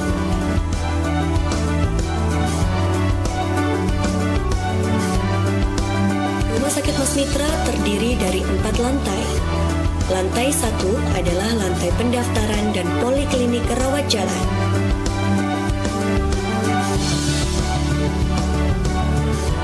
Lantai 2 adalah lantai rawat inap. Lantai 3 adalah lantai ICU, HCU, dan perinatologi. Serta lantai 4 adalah lantai ruang pertemuan dan kantor.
Ya pemirsa, terima kasih Anda masih bersama kami Dokter Keluarga, masih membahas seputar cegah obesitas pada anak bersama dengan Dr. Kartika Dwi SPA. Beliau adalah dokter spesialis anak di Rumah Sakit Mas Mitra Bekasi. Dan Dr. Kartika, dilanjutkan kembali ya. Jadi kan kalau dilihat tadi ya dok ya, sebenarnya sih aku mau nanya gini, kalau di Rumah Sakit Mas Mitra Bekasi nih, terutama untuk klinik poli khusus anak lah ya ibaratnya. Nah ini bagaimana sih dok? Mungkin tadi kan kalau dokter bilang, untuk memastikan gitu kan, anak kita ini obesitas atau enggak ya, tentunya kan harus diukur, dipastikan secara objektif, ada penilaian secara akurat, terus juga melalui mungkin ya wawancara juga ya dok ya. Nah sebenarnya kalau di Rumah Sakit Mas Mitra tuh bagaimana sih penilaiannya lebih jauh lagi? Atau dokter mungkin bisa mengedukasi nih di segmen kali ini, bagaimana sih sebagai orang tua itu bisa mengenali lebih dalam lagi nih, sebenarnya si anak ini tergolong punya permasalahan obesitas atau enggak, atau mungkin masih belum kategori yang membutuhkan penanganan khusus nih, belum ada program khusus atau bagaimana gitu. Jadi mungkin tahapan-tahapannya juga seperti apa dokter? Ya memang sebetulnya dari penampakan fisik aja pastinya gemuk ya. Tapi gemuknya ini sudah butuh tata laksana atau belum? Biasanya yang membingungkan itu ya. Pertama ya ada komplikasi yang sudah terjadi belum? Biasanya soalnya gini, kalau anak obesitas tuh jarang ya, dia biasanya disertai komorbid yang lain, ya, yaitu paling sering tadi tuh salah satunya sleep apnea syndrome. Ya, jadi dia sudah mulai tidur mengorok. Nah itu pasti akan terganggu orang tua ya, anaknya juga akan terganggu. Kemudian juga kok anaknya jadi malas gerak, ya, makannya terlalu banyak, dia jadi pilih-pilih gitu. Kalau saya kasih makanan sehat dia nggak mau gitu dok. Kemudian di sekolah juga konsentrasi belajarnya pasti menurun. Anak obesitas itu gampang sekali tidur ya, gampang mengantuk. Jadi kalau kita sudah mulai, anak saya kok bentar-bentar tidur gitu ya, habis makan tidur, ini makan tidur, itu apalagi anaknya gemuk, udah itu sudah kena sindromnya itu. Ya, kemudian di sekolah juga menurun prestasi. Iya, prestasinya menurun karena ya ada gangguan mood ya, itu juga sudah banyak penelitiannya. Ya, anak obesitas juga mengalami gangguan emosional dan perilaku. 20% dari mereka tuh mengalami gangguan perilaku. Ya, jadi kita kalau sudah seperti itu, kemudian ada komorbiditas yang lain. Jadi misalkan yang kita nggak tahu nih anak jangan-jangan sudah ada darah tinggi, ya kan, kemudian dia suka ada keluhan nyeri perut, hati-hati tuh jangan-jangan ada sesuatu dia dikandung empedu atau di perlemakan hati, bisa dari situ, ya, yang tidak terlihat gitu. Jadi harus ada pemeriksaan laboratorium juga, ya, untuk menentukan ini dia obesitasnya dengan komorbid apa enggak. Kalau sudah dengan komorbid, salah satunya komorbid itu biasanya yang BMI-nya lebih dari 30, lebih dari 40, jadi yang obesitas berat itu pasti komorbidnya lebih banyak. Nah, nanti kalau dia datang ke klinik, selain kita menentukan dia obes atau tidak, kemudian dengan komorbid apa ya, tata laksananya di samping obesitasnya sendiri, ya tata laksana komorbiditasnya itu. Komorbiditasnya ya, ini penyakit penyertanya. Ya, karena kalau nggak ada penyakit penyerta, kadang orang tua juga masih nganggap anaknya nih normal, gemuk-gemuk aja. Padahal kalau lama-lama ya akan timbul juga itu komorbiditasnya. Dan bisa menetap tadi ya? Iya, kalau menetap sampai dewasa masih mending. Tapi kalau misalkan dia komorbidnya mengancam nyawa, ya tadinya awalnya nggak ada diabetes. Biasanya anak-anak obesitas itu komorbid yang paling dini tuh ya pemeriksaan glukosanya itu ada ya, tinggi dia ya. Jadi ada diabetes tipe 2 ya jatuhnya ya dok ya? Belum sampai diabetes tapi awal-awal. Jadi pre. Kalau dia tidak ditata laksana berat badannya, obesitasnya menetap ya nanti lama-lama jadi obesitas, jadi diabetes juga maksud saya. Ya, kemudian juga awal-awal karena sering makan lemak tinggi, akhirnya profil lemaknya juga tinggi dalam darah, akhirnya dia punya resiko untuk kardiovaskuler, ya kan, nanti umur-umur masih 20-an dia udah terkena infak miokard akut, jantung koroner, nah kayak gitu ya. Umur 20 lagi ya, harusnya itu 40-50 ke atas ya biasanya dok, jadi jauh lebih dini ya, mengundang tadi secara tidak langsung ya. Ya udah gitu juga kelihatan kan porsi tubuhnya beda ya, dia tuh bentuknya kalau berdiri tuh kayak tulangnya X begitu. Itu kan sudah menimbulkan kelainan ortopedi. Gitu ya. Jadi yang kayak gitu-gitu pasti baru akan membawa si anak itu ke rumah sakit. Kalau paling sering ya paling sleep apnea aja. Ya. Karena henti nafas ngorok, kalau ngorok gitu kan anak saya ini ngorok dok, tidurnya gimana ya? Kadang sampai gelagapan, kalau malam tuh sampai terbangun begitu. Baru dia bawa padahal wah ini sudah gangguan tidur. Nah, gitu yang seperti itu harus kita tata laksana cepat. Ya, kalau semasa dia masih overweight itu mungkin agak lebih mudah ya dibanding dia sudah sampai obes kan. Tetap saya sendiri juga nggak hafal sebetulnya ya untuk IMT sekian tuh udah di atas persentil 95 enggak, tetap kita pakai acuan si kurva itu. Jadi tetap kita harus datang ya, kemudian kita kaji dulu. Oh, ini masih segini, masih di bawah persentil 85, masih gizi baik, Bu, tapi dia resiko overweight. Atau dia masih, dia sekarang posisinya di overweight, tapi resiko obes gitu. Kalau sudah obes ya sudah, itu harus benar-benar, ini sudah obes, Bu. Coba nanti kita cari yang lain. Sudah ada gejala apa lagi selain ini? Di rumah sering ini enggak, ngorok nggak misalkan tidurnya gitu kan? Atau enggak, gimana perilaku makannya di rumah, gini. Nah, itu kita kaji lebih dalam. Apa sih yang penyebabnya dia? Ternyata karena makan, ya sudah kita perbaiki makannya. Atau mungkin makannya sebenarnya nggak terlalu banyak tapi ngemilnya. Nah iya itu. Jadi tinggi kalorinya kan dari makanan manis itu ya, apalagi terus minuman bersoda, ya kan, makanan cepat saji itu cepat sekali menaikkan kalorinya. Dan sebenarnya kalau dia kalorinya tinggi tapi aktivitasnya diimbangi dengan aktivitas yang tinggi juga enggak masalah, kan balance. Obesitas itu kan ketika makannya itu lebih banyak dibanding energi yang dia keluarkan. Akhirnya simpanannya jadi lemak semua. Nah, lemak ini yang kronis-kronis ini ya, yang lama, lemak tersimpan lama, akhirnya dia menyebabkan sindroma metabolik di kemudian hari. Nah, ini ada slide ya yang bisa dijelaskan. Mungkin satu persatu slide-nya ini bisa ditampilkan dulu ya. Ini slide sudah dipersiapkan oleh dokter sendiri ya yang buat. Ya, ini yang tadi obesitas pada anak. Menegakkan diagnosa obesitas itu ya. Ada klasifikasi WHO untuk anak yang lebih kecil, kurang dari 5 tahun. Nah, overweight itu jika BMI-nya dia lebih dari positif 2 Z-score-nya. Ya, jadi itu nanti ada garis itu ada positif 3, 2, 1, 0. Obesitas tuh kalau obesitas plus 3 tadi, lebih dari positif 3. Jadi yang ada tanda panah biru ke atas itu. Betul. Jadi kita plotkan indeks massa tubuh atau BMI-nya dia. Kemudian untuk anak yang lebih besar, nah dia itu pakai namanya grafik CDC, di mana kita pakainya persentil lebih dari 95. Nah, ketika overweight dia masih 85, 95. Kayak gitu. Nah, itu juga sudah harus aware ya, jangan sampai udah sampai obesitas. Kalau obesitas itu udah patologis. Wah, 2 sampai 20 tahun tuh ya. 20 tahun masih sampai 20 tahun. Kalau WHO kan 18 tahun ya anak ya sebetulnya ya. Tapi ini kita masih bisa pakai sampai 20 tahun. Dewasa muda lah ya. Kalau lebih dari 20 tahun dia pakai BMI yang lebih dari 25 itu aja. Coba next slide lagi. Prevalensi obesitas anak nih, ada perbandingan antara laki-laki perempuan di perkotaan, di pedesaan gitu, berdasarkan riset dari riset kesehatan dasar yang terbaru kan 2018 ya. Sebenarnya udah turun itu lumayan ya. Oh, alhamdulillah dong. Ya, sekarang 8% ya. 8% Indonesia punya angka 8% untuk prevalensi obesitas pada anak. Ya, kemudian paling tinggi itu mengenai anak usia sekolah dasar, ya, di mana anak usia 5 sampai 12 tahun itu bisa sampai 12%. Nah, kemudian anak laki-laki cenderung lebih banyak menderita obesitas dibanding anak perempuan, itu dari 9,4 ya persen. Kemudian anak obesitas itu juga banyak terjadi di lingkungan perkotaan. Jadi di kota-kota besar ya dibanding anak-anak desa. Ya karena memang pola makan sama aktivitasnya kan beda. Ya, gadget gitu ya, Dok, kayak ya. Gitu. Atau di depan TV sambil dikasih cemilan atau makanya macam-macam yang membuat nonton TV itu resiko obesitas karena ketika dia nonton TV biasanya ditemani cemilan. Biar seru. Jarang anak nonton TV diem aja gitu ya. Pasti dia tergoda untuk ngambil cemilan-cemilan itu. Ya ampun. Oke, coba slide selanjutnya lagi ya.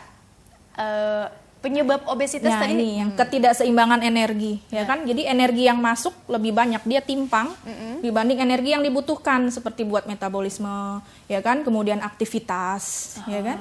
Kalau olahraga dia kurang. Tapi kalau kita pengen dia seimbang ya dua-duanya, makannya juga seimbang, aktivitasnya dibarengin juga aktivitas seimbang. Gitu kan? Oke. Nah, ini ada yang obesitas ya, ini penyebab yang non nutrisional juga ya, Dok. Yang 10% tadi yang dokter katakan yang hormonal, sindroma dan kerusakan gen. Ya, tapi jumlahnya kecil sekali. Jumlahnya kecil, tapi penanganannya mirip-mirip dan juga tentunya mengatasi hormonalnya juga dong sama keluhan-keluhan lainnya ya. Kalau yang 10% ini tata laksananya lebih komprehensif lagi ya, karena dia sudah spesifik sekali. Ada yang mendasarinya gitu ya. Iya, ini sudah multidisiplin. Tapi kalau yang banyak di awam itu kan yang 90% itu.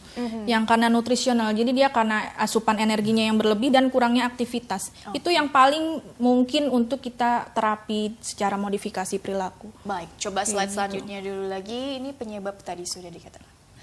Slide selanjutnya tadi ada penyebab dan faktor resiko sekarang pada obesitas pada anak. Nah, ini faktor resikonya tadi genetik, ya kan? Kedua orang tuanya obes, ya. Kemudian akhirnya juga pola hidupnya terbawa tuh, karena orang tuanya juga suka makan, anaknya dikasih makan banyak. Meniru kan anak apa yang dilihat. Kemudian juga kebiasaan makan tadi tuh, kebiasaan makan makanan yang cepat saji, pokoknya yang gitu tidak sehat gitu, ya. Kemudian yang manis-manis, ya kan? Terus ada lagi intinya penurunan aktivitas fisik ya, karena mereka jarang bermain di luar, mainnya cuma nonton TV aja di rumah, ya kan, main gadget, main komputer tanpa ada aktivitas yang istilahnya sifatnya sedang lah. Ya, aktivitas sedang tuh paling nggak dia menggunakan kekuatan otot seperti berenang, berlari, bersepeda, seperti itu. Kalau yang motorik gitu ya, Dok, iya, kalau yang di rumah kan hanya sedentary life aja, santai-santai itu kan dia nggak pakai. Yang gerak ini, Dok, otot jari jemari. Iya, gini-gini, tapi yang lainnya ya. Yang lainnya enggak gitu ya. Dan memang tidak bisa dipungkiri ya, makanan yang cepat saji tadi kan memang enak ya, Dok, di lidah gitu ya.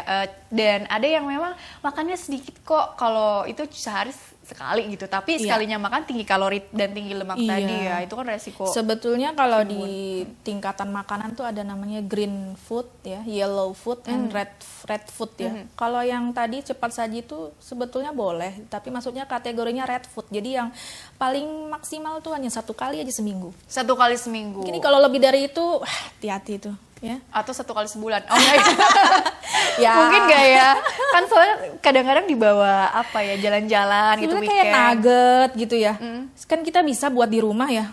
Yang homemade itu jauh lebih baik sebetulnya dibanding yang udah kemasan-kemasan seperti ada pengawet begitu ya, Dok ya. Oke deh gitu. Jadi memang balik lagi nanti tadi dialihkan ke makanan yang dibuat di rumah gitu ya, Dok ya. Kita penuhi kebutuhan nutrisinya yang seimbang tadi ya, Dok ya. Baik, coba slide selanjutnya lagi, masih ada deh. Nah, faktor resiko obesitas, ini kok meningkat apa menurun ini resikonya? Iya, jadi semakin besar. Nah, jadi 2,5 kali beresiko itu dengan apa? Yang pertama tuh konsumsi makanan cepat saji. Iya, jadi kalau dia suka makanan cepat saji, dia beresiko 2,5 kali untuk menderita obes dibanding anak yang tidak suka mengkonsumsi makanan cepat saji.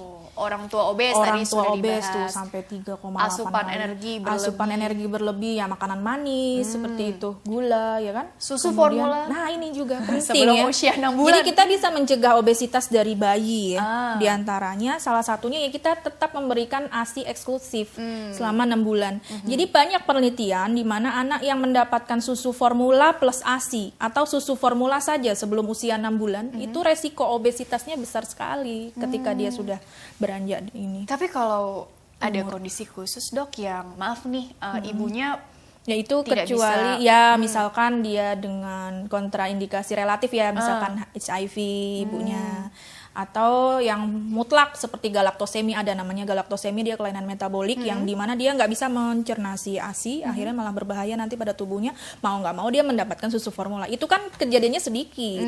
Lah sekarang kan yang banyak itu orang tua bekerja, akhirnya saya males ngasih ASI, jadi susu formula aja lah yang instan gitu. Terus taunya kan dikasih susu formula, anaknya tuh gembil gitu, bagus, padahal bagusnya beda ya. Oke. Coba slide yang tadi ditampilkan dulu lagi deh, belum selesai soalnya. Jadi tadi pemberian susu formula ya. Jadi makanya ASI tetap lebih baik ya. Iya. Slide yang tadi lagi yang mengenai resiko aktivitas fisik rendah. Ya, 2,5 kali beresiko ya. Tidak sarapan pagi. Itu 5 kali ya. Jadi sarapan pagi itu juga sangat penting sekali sebelum anak berangkat ke sekolah, karena bagaimana Bu, itu mengenyangkan anak ya. Jadi anak tuh males jajan gitu loh. Kalau udah jajan beda lagi judulnya, kalorinya tinggi lagi ya kan, masuklah berlebihan lagi. Jadi sarapan pagi tetap lebih baik. Jangan dilewatkan gitu ya. Oke. Menonton TV lebih dari 2 jam per hari ya. Iya, lebih dari 2 jam sampai ada nominalnya itu ya, 2 jam. Jadi anak itu nggak boleh lebih dari 1 jam. Itu udah WHO, rekomendasi dari WHO. Screen time apapun ya, televisi, gadget, komputer, pokoknya yang di depan layar nggak boleh lebih dari 2 jam per hari. Oke, dibatasi ya. Dan tadi yang terakhir apa ya tadi? coba nah kebiasaan makan manis dan snack, oh ya tadi habitnya ini tadi ya ngemil-ngemil, coklat atau yang gula-gula itu ya dok ya, yang oke. Coba slide selanjutnya lagi, dampak fisik dan psikososial. Oke. Nah ini mungkin berdasarkan ini ya organ-organ tadi ada perubahan bentuk kaki lah segala, dokter juga sempat singgung. Terus di pernafasan juga kan sleep apnea syndrome ya, jadi obstruksi saluran nafas pada saat tidur itu ya. Kemudian dia asma gastrointestinal, dia bisa masalah di kandung empedu ya kan. Kemudian peningkatan fungsi hati, liver enzim itu. Kemudian juga di muskuloskeletal dia jadi seperti huruf X karena dia menopang berat badan yang sangat ini mau nggak mau ya? Akhirnya kakinya berbentuk X seperti itu. Kemudian juga dia ada masalah di ini ya. Itu area leher apa ya dok ya? Area leher, oh iya ini. Biasanya kita sering kan ya menemukan anak dengan gemuk, terus hitam. Di area hiperpigmentasi, iya di daerah-daerah lipatan, iya itu karena dia pengaruh hormonal resistensi insulin nih karena anak obesitas. Jadi itu nggak bisa hilang itu. Ya. Jadi pada intinya tadi masalah ini agak kurang terlihat ya dari sini. Dari ujung kepala sampai ujung kaki itu tadi berdasarkan yang ada di slide tuh ada psikososial, ada juga psikososial ya, depresi, ya. Di jadi gampang cemas, bisa gangguan emosional, perilaku, menarik diri ya. Karena mungkin tadi ada tekanan dari lingkungan juga ya dok ya. Belum lagi maaf dok kalau misalnya ini tidak tertangani dengan baik, anaknya tumbuh remaja gitu ya kan, SMP, nggak utuh kepribadiannya, SMA kan udah mengenal citra tubuh gitu ya. Ya itu kan kadang-kadang itu juga mempengaruhi juga kepercayaan diri. Depresinya itu sendiri bisa mencetuskan obesitasnya. Obesitas bisa mencetuskan depresi, jadi dia seperti lingkaran setan. Setan ya dok ya. Jadi harus diputus cepat itu. Ya soalnya nanti kalau dia berketerusan sampai remaja, waduh, udah kepribadiannya nggak utuh ya. Nanti dia berkembang jadi anak nakal atau ya anak yang benar-benar asosial, nggak mau nimbrung sama orang lain. Mental health-nya ini juga ikut terpengaruh gitu ya. Kualitas hidupnya pasti lebih quality of life-nya juga ya. Oke, coba ada lagi slide selanjutnya atau kita masuk ke pertanyaan email dulu ya. Oke, kita masuk ke pertanyaan email dulu. Bagi pemirsa yang ingin bertanya, silakan kirim saja seputar keluhan Anda terhadap putra putri Anda gitu ya ke dokterkeluarga@tv@gmail.com dengan format lengkap seperti di bawah ini, nama, usia, tempat tinggal atau asal kotanya ya. Baik, ini ada beberapa pertanyaan. Ini ada 3. Dokter bisa beri tanggapan satu persatu kepada pertanyaan email yang masuk ya. Baik, ini pertanyaan dari Ibu Windy Jakarta. Dokter, putra saya memiliki nafsu makan yang cukup tinggi. Berat badannya memang agak berlebih. Namun sayangnya tidak dijabarkan di sini dokter. Jadi saya khawatir menjadi obesitas. Baiklah, dia masih berusia di bawah 5 tahun, tapi sering disangka sudah lebih dewasa beberapa tahun dari umurnya karena postur atau perawakan fisiknya yang gemuk atau gempal. Mohon saran bagaimana tips mengendalikan nafsu makannya tersebut. Apakah perlu di stop pemberian susunya juga? Terima kasih. Mungkin sering ngedot atau apa gitu ya dok ya. Jadi ini lebih ke pertanyaannya mengendalikan mungkin kontrol dirinya gitu ya dok ya, di mungkin anak-anak obesitas ini karena udah terlatih. Ada juga nggak sih istilah emotional eating pada anak dok? Jadi kalau misalnya dia mau happy gitu, jadi lebih mengandalkan makanan, di otaknya juga menimbulkan hormon-hormon happy gut, seneng happy tummy ya. Iya itu. Happy mungkin nggak dok? Usia di bawah 5 tahun, tapi sering disangka lebih dewasa dari usianya. Ya memang ciri khas obesitas yang sifatnya nutrisional itu ya, dia idiopatik ya, artinya yang tadi nutrisional itu selain yang endogen, itu memang dia perawakannya lebih besar dibanding anak yang tidak obes ya. Kemudian dia apalagi tadi nafsu makannya ya, nafsu makannya tinggi. Ya sebetulnya nafsu makan tinggi itu bagus Bu, asal yang dia makan itu makanan sehat ya. Benar. Ya sepanjang berat badannya itu mengikuti kurva pertumbuhan sesuai anak sesuai umurnya, kita nggak usah risau, nggak masalah. Yang masalah itu ketika dia punya nafsu makan tinggi, tapi yang dia makan bukan makanan sehat, malah yang berbahaya. Nah kayak gitu kita harus pastikan tuh, makanya dari keterlibatan orang tua untuk menyiapkan makanan, kemudian juga anak juga bisalah dia mengkontrol diri ya, tapi kalau kurang dari 5 tahun tetap orang tua. Kan kita bisa kasih ya, kita tentukan gitu makanan dia. Kemudian untuk konsumsi susu, susu itu Sebetulnya ya untuk melengkapi kan ya, tetap kita itu ininya makanan dulu ya. Jika makanannya sudah memenuhi, baru susunya melengkapi. Jangan sampai kebalik ya, susunya utama, makanannya nanti aja lah kalau anaknya baru minta makan. Yang enggak, akhirnya ya produk susu itu kan juga tinggi lemak ya. Bagaimanapun juga nanti juga resiko obesitasnya juga besar. Jadi maksimalkan tuh makanan seimbang gizinya, apalagi ada sayur ya. Ada sayur tuh bagus sekali, dia membuat rasa kenyang lebih tapi tidak kalori tinggi. Makanya kalau tidak mau anaknya itu obes, sering-sering kasih sayur sama buah. Nah, nafsu makan tinggi bagus tuh, dia mau makan sayur, makan buah, it's okay kan? Tapi yang sehat ya tadi ya. Ya, kalau misalkan ini udah obes belum, ya harus diukur tadi. Makanya, lah udah ada tanda-tanda fisiknya belum? Biasanya kan kalau kita belum ini juga kita bisa lihat ya, pipinya tuh tembem, terus dagunya tuh rangkap, ya kan? Lehernya sampai tidak terlihat. Terus dia ada payudaranya sampai gelambir, perutnya berlipat-lipat, ya kan? Terus pahanya nih kalau jalan tuh sampai ngatup begitu. Itu anak obes seperti itu. Kalau dia belum sampai segitu ya mungkin dia masih kategori overweight atau malah gizi baik, tapi yang gizi baik resiko overweight. Ya, baik. Jadi selama itu masih sesuai dari kurva yang anak gizi baik, dia dengan konsumsi nafsu makan yang tinggi itu nggak masalah. Karena anak itu memang kalau saya rumusnya ya, tambah umur tambah berat. Ya. Tambah berat, nanti tambah tinggi gitu. Jadi kalau anak pengen tinggi, ya harus tambah berat tiap bulan. Jadi tambah berat itu nggak apa-apa ya, memang anak lagi dalam masa pertumbuhan. Sesuai dengan grafik lah intinya asal sesuai dengan grafik tubuh. Oke, baik dokter, kita jeda dulu sebentar, dilanjutkan kembali di segmen terakhir ya dok ya. Baiklah pemirsa, jangan kemana-mana, tetaplah bersama kami akan kembali sesaat lagi.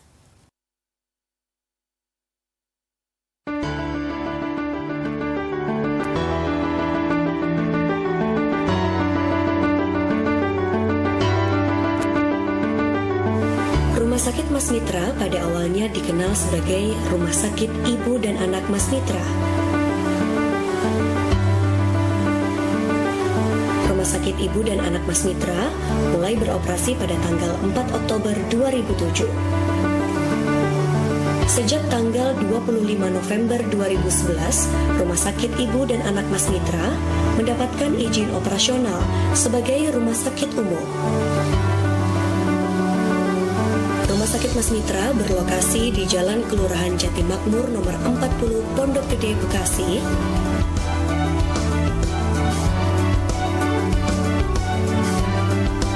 Rumah Sakit Mas Mitra terdiri dari 4 lantai. Lantai 1 adalah lantai pendaftaran dan poliklinik rawat jalan.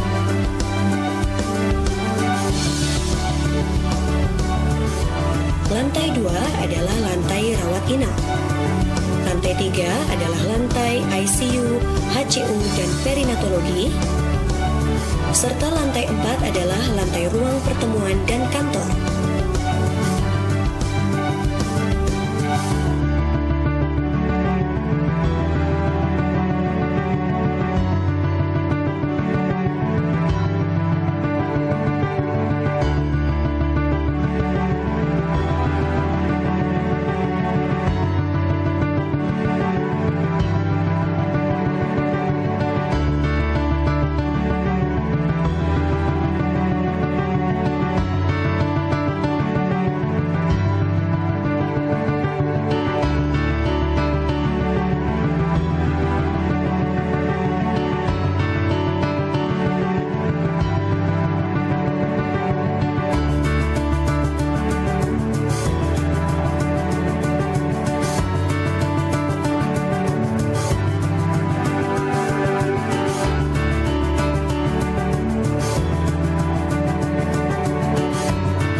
Ya pemirsa, terima kasih Anda masih bersama kami di Dokter Keluarga, masih membahas seputar cegah obesitas pada anak bersama dengan Dr. Kartika Dwi SPA. Beliau adalah dokter spesialis anak di Rumah Sakit Mas Mitra Bekasi. Dan Dr. Kartika dilanjutkan kembali ya. Oke, masih ada 2 pertanyaan nih yang bisa dokter beri tanggapan. Pertanyaan selanjutnya dari Ibu Iva Bekasi. Dokter, apakah untuk mencegah obesitas pada anak, sebagai orang tua kita sebaiknya menghindari pemberian suplemen penambah nafsu makan seperti minyak ikan dan lain-lain? Terima kasih. Oke, mencegah obesitas pada anak. Sebagai orang tua kita sebaiknya menghindari pemberian suplemen penambah nafsu makan seperti minyak ikan dan lain-lain. Ada kaitannya tidak sih dokter? Ya, sebenarnya suplemen penambah nafsu makan itu belum ada yang terbukti ya. Kalaupun dia punya efek lain ya, seperti ada vitamin, mineral yang memang dibutuhkan untuk tubuh, it's okay, nggak apa-apa gitu ya. Tapi kalau yang sampai menimbulkan nafsu makan itu belum ada yang terbukti satupun sebetulnya. Ya, jadi tetap dilanjutkan, nggak apa-apa. Yang penting kualitas makan sama aktivitas fisik anak ibu aja. Oke, seimbang tadi, balik lagi ke situ ya. Apa yang masuk dan yang keluar tuh ya balance gitu ya. Jadi kalau misalkan dia dia dikasih suplemen itu karena apa ya? Karena nggak mau makan apa gimana? Kalau nggak mau makan ya nggak apa-apa kan. Kalau dia makan awalnya kali ya nggak tahu nih gitu. Bagaimana nih Bu Iva nih? Jadi apa mungkin aku mikirnya sih apa dari awal dikasih itu supaya memancing nafsu makannya, terus jadi makannya banyak gitu. Nggak apa-apa ya, asal makanannya itu ya sesuai sama yang dia keluarkan lah ya. Makannya banyak, aktivitasnya juga banyak gitu. Terus makan yang kalau aktivitasnya sedikit ya makannya gitu. Jangan banyak-banyak. Ya enggak, yang penting dia dipantau aja tumbuh kembangnya. Anak itu gitu ya. Jadi dia mau makan apapun ya, nggak mau makan apapun, itu kan penilaian kita relatif ya. Ini anak udah cukup belum ya? Ini dipantau aja tumbuhnya. Ya makanya itu gunanya kita periksa ke dokter, apa kita ke posyandu. Untuk apa? Untuk memantau tumbuh kembang anak kita. Sudah sesuai belum gitu. Kalau sudah sesuai ya sudah lanjutkan gitu. Berikan anak pujian, dilanjutkan. Cara asuh kita sudah benar gitu. Tapi kalau misalkan dia kurang atau dia berlebih, nah di situ yang kita harus cari tahu tuh apa nih udah. Mungkin ditingkatkan aktivitas fisiknya belum. Juga jangan lupa ya apa kayak minat hobi gitu kan, olahraga, ekskul. Jadi nggak apa-apa suplemen itu nggak apa-apa, nggak masalah. Baik. Asal itu semua terdaftar di BPOM ya. Baik, pertanyaan selanjutnya dari Ibu Yuliawati Jakarta. Dokter, apakah mengganti susu formula dengan susu UHT low fat bagus untuk konsumsi sehari-hari katanya anak usia 2 tahun? Terima kasih. Tadi ada yang bertanya susunya perlu di stop enggak kalau yang ini diganti nih dari susu formula ke susu UHT low fat. Untuk sehari-hari dok, usia 2 tahun. Untuk sehari-hari, ya sebetulnya kalau susu UHT itu memang baru aman dikonsumsi di atas usia 2 tahun ya. Karena kematangan saluran pencernaannya kan untuk metabolisme si susu itu udah baik. Pertama nggak apa-apa di atas 2 tahun, tapi camkan ya, jangan sebagai yang utama. Tetap utamanya makan, ya jangan sampai ibu kasih dia susu, anaknya jadi nggak mau makan, ya kan? Nah, makanya kita biasanya punya patokan tuh. Biasanya kalau lebih dari 500 mili, itu sekitar 3 kotak kan. Nah, itu biasanya akan membuat anak tuh jadi kenyang. Kalau sudah kenyang, penuh lambungnya, ibu coba kasih makan, dia nggak mau. Ya kan? Padahal itu dia jadi lemak. Ya walaupun dia low fat, tapi tetap aja akhirnya dia tidak mendapatkan gizi yang seimbang dari makanan kan. Jadi nggak apa-apa ya, di atas 2 tahun minum susu. UHT ya, maaf. UHT, tapi tidak lebih dari 3 kotak dan diberikannya setelah dia makan. Jadi utamakan makan dulu baru dapat nih susunya.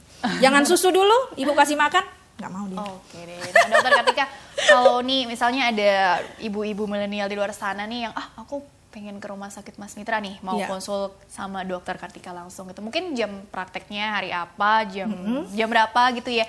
Intinya edukasinya juga seperti apa dok? Karena kan intinya gini, tadi kan pengaturan pola makan yang tepat seperti apa juga sih pagi, siang, sorenya. Tadi kan jangan lewatkan sarapan. Tapi dalam satu piring tuh bagaimana supaya menunya ini jadi seimbang sesuai dengan kebutuhan kalorinya anak, ya disesuaikan juga sih, nanti anaknya jangan lupa dibawa juga kan gitu ya. Jadi pada intinya bagaimana juga sih pengaturannya dan juga nanti edukasinya juga. Biasanya bagaimana tuh dok? Mungkin jam prakteknya juga ya. Jam berapa nih? Ya, ya bagi ibu-ibu semua ya.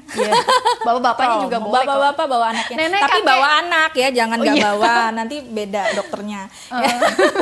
Ya, saya praktek di Rumah Sakit Mas Mitra itu hari Senin, Selasa siang jam 1 sampai jam 4 sore. Kemudian hari Kamis pagi jam 9 sampai dengan jam 1 siang. Dan weekend hari Sabtu sore jam 3 sore sampai dengan jam 8 malam. Ya. Mungkin untuk info lebih jelasnya lagi bisa akses di website atau mungkin Instagramnya atau sosial media yang lain ya. Nah itu ada infonya gitu ya dok ya. Jadi pada intinya seperti itu ya dok ya.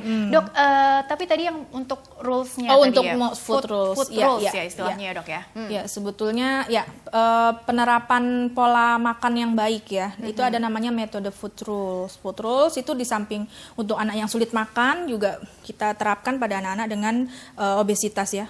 Nah, itu di mana dia makan sehari 3 kali. Ya tetap pagi, siang, malam, nggak usah takut Bu, anak jangan nggak dikasih makan ya, jangan tetap dikasih makan terus jadi 3 kali ya, pagi, siang, malam, kemudian 2 kali snack. Tapi snacknya itu bukan cemilan, ya snack bukan susu juga, tapi lebih ke buah dan sayur, ya karena serat itu sangat baik untuk anak-anak gemuk, ya. Kemudian juga buah ya, buah di sini juga baik ya untuk anak-anak dengan obesitas, yang pasti dengan indeks glikemik yang rendah ya. Yang paling tinggi itu semangka seperti itu. Jadi ada buah-buah khusus gitu ya, buah-buah khusus untuk anak-anak obesitas. Itu nanti ada di klinik kita inikan saja ya. Kemudian besaran kalorinya itu nanti kita yang hitung. Makanya itu perlunya kita datang ke dokter ya. Kalau anak udah sampai obes, dok kira-kira itu kalori yang cocok buat anak saya seberapa? Misalkan nasinya berapa, terus sayurnya berapa, dagingnya berapa, itu nanti kita akan hitungkan ya. Kan kita juga punya ahli gizi di sana. Betul. Ya. Jadi kebutuhan kalori anak obes itu biasanya kita kurangi dibanding anak lain ya. Jadi misalkan dia itu kan RDA ya, Recommended Dietary Allowance, jadi dia ada ketetapannya. Jadi misalkan anak umur 3 tahun itu kebutuhannya 100 kilokalori per berat badan. Jadi misalkan berat badannya itu 12, berarti dia kebutuhannya 1.200. Kalau dia menderita obes, kita kurangi biasanya 200 sampai 500 kilokalori per hari. Ya, jadi dia mungkin cuma butuh 1.000, tapi itu pelan-pelan dengan target pengurangan berat badan setengah kilo per minggu.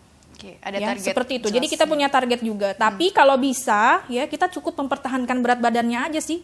Aktivitas fisiknya ditambah itu lebih bagus karena dia itu tadi, ya dia masih dalam proses tumbuh kembang. Yang penting juga dia ditanamkan juga bahwa ini tuh kegiatan menurunkan berat badannya tuh untuk demi kesehatan dia dan juga apa ya supaya nggak merasa tertekan atau malah menimbulkan hal-hal yang bersifat aduh jadi nggak nyaman buat dia, jadi pengaruh juga ke psikisnya atau komposisi apa gitu makanannya ya saya lupa ya. Komposisi makanannya juga itu yang namanya gizi seimbang kan berarti karbohidratnya 50%, 60 ya. Kemudian lemaknya 30, proteinnya 20%, seperti itu. Itu nanti ada penghitungannya sendiri. Kemudian makannya itu tadi 3 kali sehari, ya frekuensinya sebegitu. Kemudian makannya harus di meja makan, nggak usah sambil nonton TV. Karena nonton TV dia bisa sampai lebih dari 1 jam nggak selesai-selesai. Ya dibatasi kan? Juga ya waktunya. Nah juga. Itu semuanya harus bisa dapat kontrol dari orang tua. Jika anak bisa memenuhi, berikan pujian, berikan dorongan ya, karena anak itu butuh.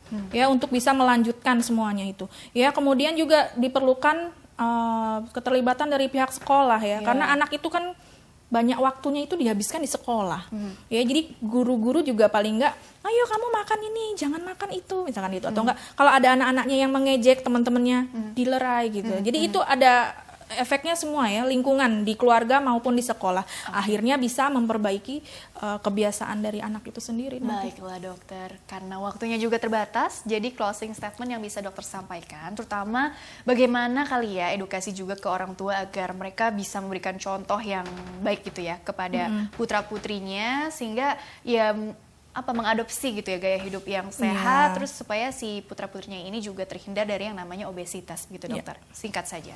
Ya, yang dapat orang tua lakukan ya, pada intinya sebetulnya memberikan contoh yang baik ya.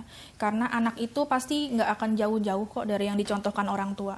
Jika kita meminta pada anak A, B, C, tapi kita tidak bisa memberikan contoh, anak itu juga tidak bisa menyerap dengan baik gitu loh. Mama saya aja makannya banyak, kemarin makan kue itu banyak juga nggak apa-apa, pasti dia seperti itu. Jadi berikan, ya jadi kita harus bisa mengontrol anak kita juga mengontrol diri kita sendiri, ya kan? Berikan makanan sesuai yang dia butuhkan, ya. Hindari makanan-makanan manis, cemilan, cepat saji. Jika dia mau pun sampai berontak ya jangan terlalu diikuti. Namanya juga anak-anak. Ya, anak-anak itu ya kita yang tanggung jawab untuk ini ya, untuk menentukan gitu, ya. Kemudian ya kita contohkan juga aktivitas fisik. Kalau mamanya di rumah ya juga cuman menonton TV juga, anaknya pasti ngikutin. Ya, jadi ajak itu anak rekreasi keluar ya, bermain di luar, ya. Anak-anak yang bermain di luar tuh lebih sehat. Ajak berenang, apa main sepeda bersama seperti itu kan, di samping dia memperbaiki pola makan di rumah sehari-harinya.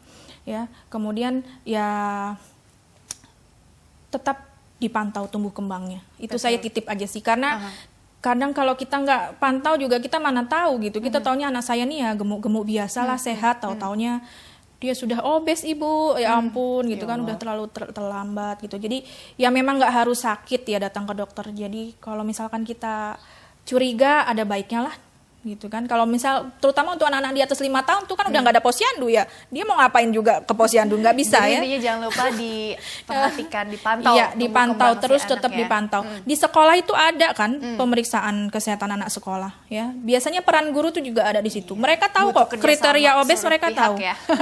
Oh ini anaknya udah gemuk ini bu, nah dicari ada komorbidnya nggak, ada penyertanya nggak. Kalau ada penyertanya dan dia sampai ada komplikasi, dia yang harus benar-benar mendapatkan terapi cepat. Baiklah ya, dokter, terima kasih telah berbagi ilmunya di sini dokter. Insya Allah membawa banyak manfaat untuk orang banyak, sukses dan berkah selalu untuk dokter dan Rumah Sakit Mas Mitra Bekasinya ya.